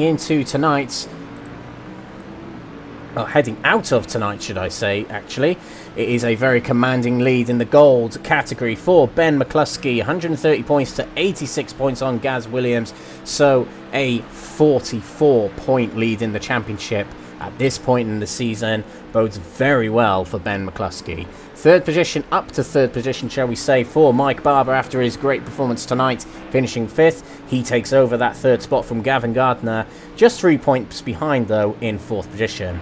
Chris Shorter, although missed a round, that'll be his net points after drop rounds as it stands anyway. 72 points and 5th in the championship for him. Stephen Bird, 6th position. He's missed a round also, so it's a good start to the season for him on 64 points. Just 3 points ahead of Edwin Simpson. Martin Hobson in 8th. Jamie Durry, having missed the first round and not such a good second round, but a good round here puts him 9th in the championship. And Marcelo Felix does drop to 10th in the standings following his DNF tonight. Silver category, Carl Oosthuizen furthers his lead by a few points, but it's still Nigel Stock in 2nd position, within reach, only 11 points behind. Mark Baker up to 3rd in the championship after his good consistent points haul tonight here at Monza. 78 points for him. For Matthew Addy in 4th position, and it could have been a lot better for Matthew Addy had he not had that instant later on in the race that he couldn't quite help. Jeffrey Kruger will drop around here, but he sits in 5th position, but I'm sure he'll bounce back at the next round. James McGaskill rises up to 6th position, and Harley Bicknell up to 7th position following a great round tonight, puts him 7th with a 40-point score tonight. Paul Walsh into 8th position, his best round of the season. 9th for Kevin Smith, and Mark Sykes in 10th position. Bronze category, Elwyn Sykes takes the lead in the championship following tonight. A big haul of points sees him shoot up from 4th to 1st within this round following his 2nd place here tonight, and he'll lead the championship out of tonight by 8 points from Andy Chell, who we just spoke to into the comms booth, shooting up from, he was actually in 4th position, he shoots up to 2nd. It was Elwyn Sykes who went from 5th to 1st, excuse me, but 89 points for Andy Chell, 2nd place in the championship heading out of tonight. And Gabriel Papaconstantinou, not such a good night for him, but he's still 3rd position, just 1 point behind 2nd place, and we'll see if he can bounce back in the next round. Adam Wilson-Weir, following his good round tonight, will put himself into 4th place in the standing on 81 points. Down to 5th place from 3rd place is Andy Rooney, and down to 6th place from 2nd place after tonight is Stephen de Gravelia on 70 points. Rob Savage in 7th position with Stein Vatens in 8th position. Nathan Lewis-Stone, his debut tonight, but a win for him puts him onto 52 points in 9th place already, and Jonathan Berry rounds off the top 10. But this one is interesting. This could well be a 6-way battle for the championship in the bronze category. We'll see how it goes into next week. But what about the teams championship? Well, still very good points scored by the NXTGEN Racing with Benji Simfoto's team. Gaz Williams, Ben Mccluskey scoring the points for their team tonight. Not the most points scored of any team tonight, but they'll still lead the championship heading out of tonight by 30 points.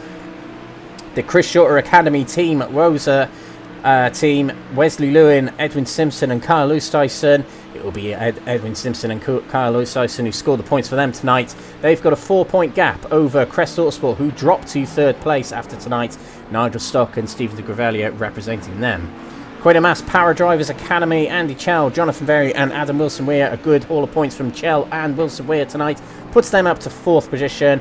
And Aztec Racing with Gabriel Papaconstantinou and Nathan Lewis-Stone scoring the points tonight. The most points of any team tonight by them two puts them into 5th place.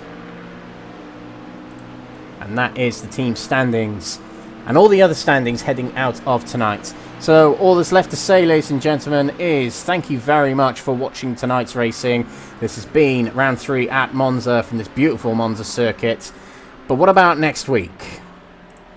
We're heading off to Japan again for the 2nd time this season, but we'll be racing in Suzuka at the legendary Grand Prix circuit, hosting Formula 1 year in and year out. It's featured many dramatic moments in Formula 1, including Senna and Alan Prost coming together 2 years on the trot. Will we see any drama like that next week? I hope not, actually, because they were quite farcical, but quite entertaining, but quite legendary. But I'm sure we're just going to see some great racing next week at a track that's fairly difficult to overtake on, but does invite some exciting battles when it does. So very much looking forward to that. But this has been the Next Gen Racing GT3 Season 6, Round 3 at Monza, our first endurance race of the season. And we're heading back to the sprints and feature races next week at Suzuka. But that's all that's left to say, ladies and gentlemen. Thank you very much for watching. Thursday night, as usual. Next week, we're back on. But also check in to other Next Gen Racing leagues that are live at the moment. I think the Next Gen Touring cars are having a bit of an off period, ready for next season.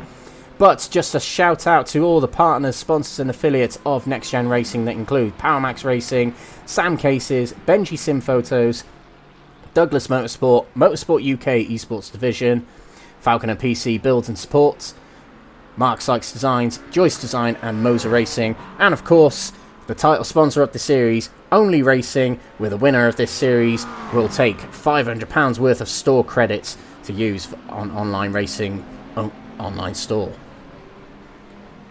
Thank you very much for watching, ladies and gentlemen. I've been Alex Everett, your commentator tonight. This is the Next Gen Racing GT3 Season 6. We'll see you next time at Suzuka. Good night. Thank you for tuning in. Until next time, that's all from us here at Next Gen Racing, the home of clean and fair sim racing for all.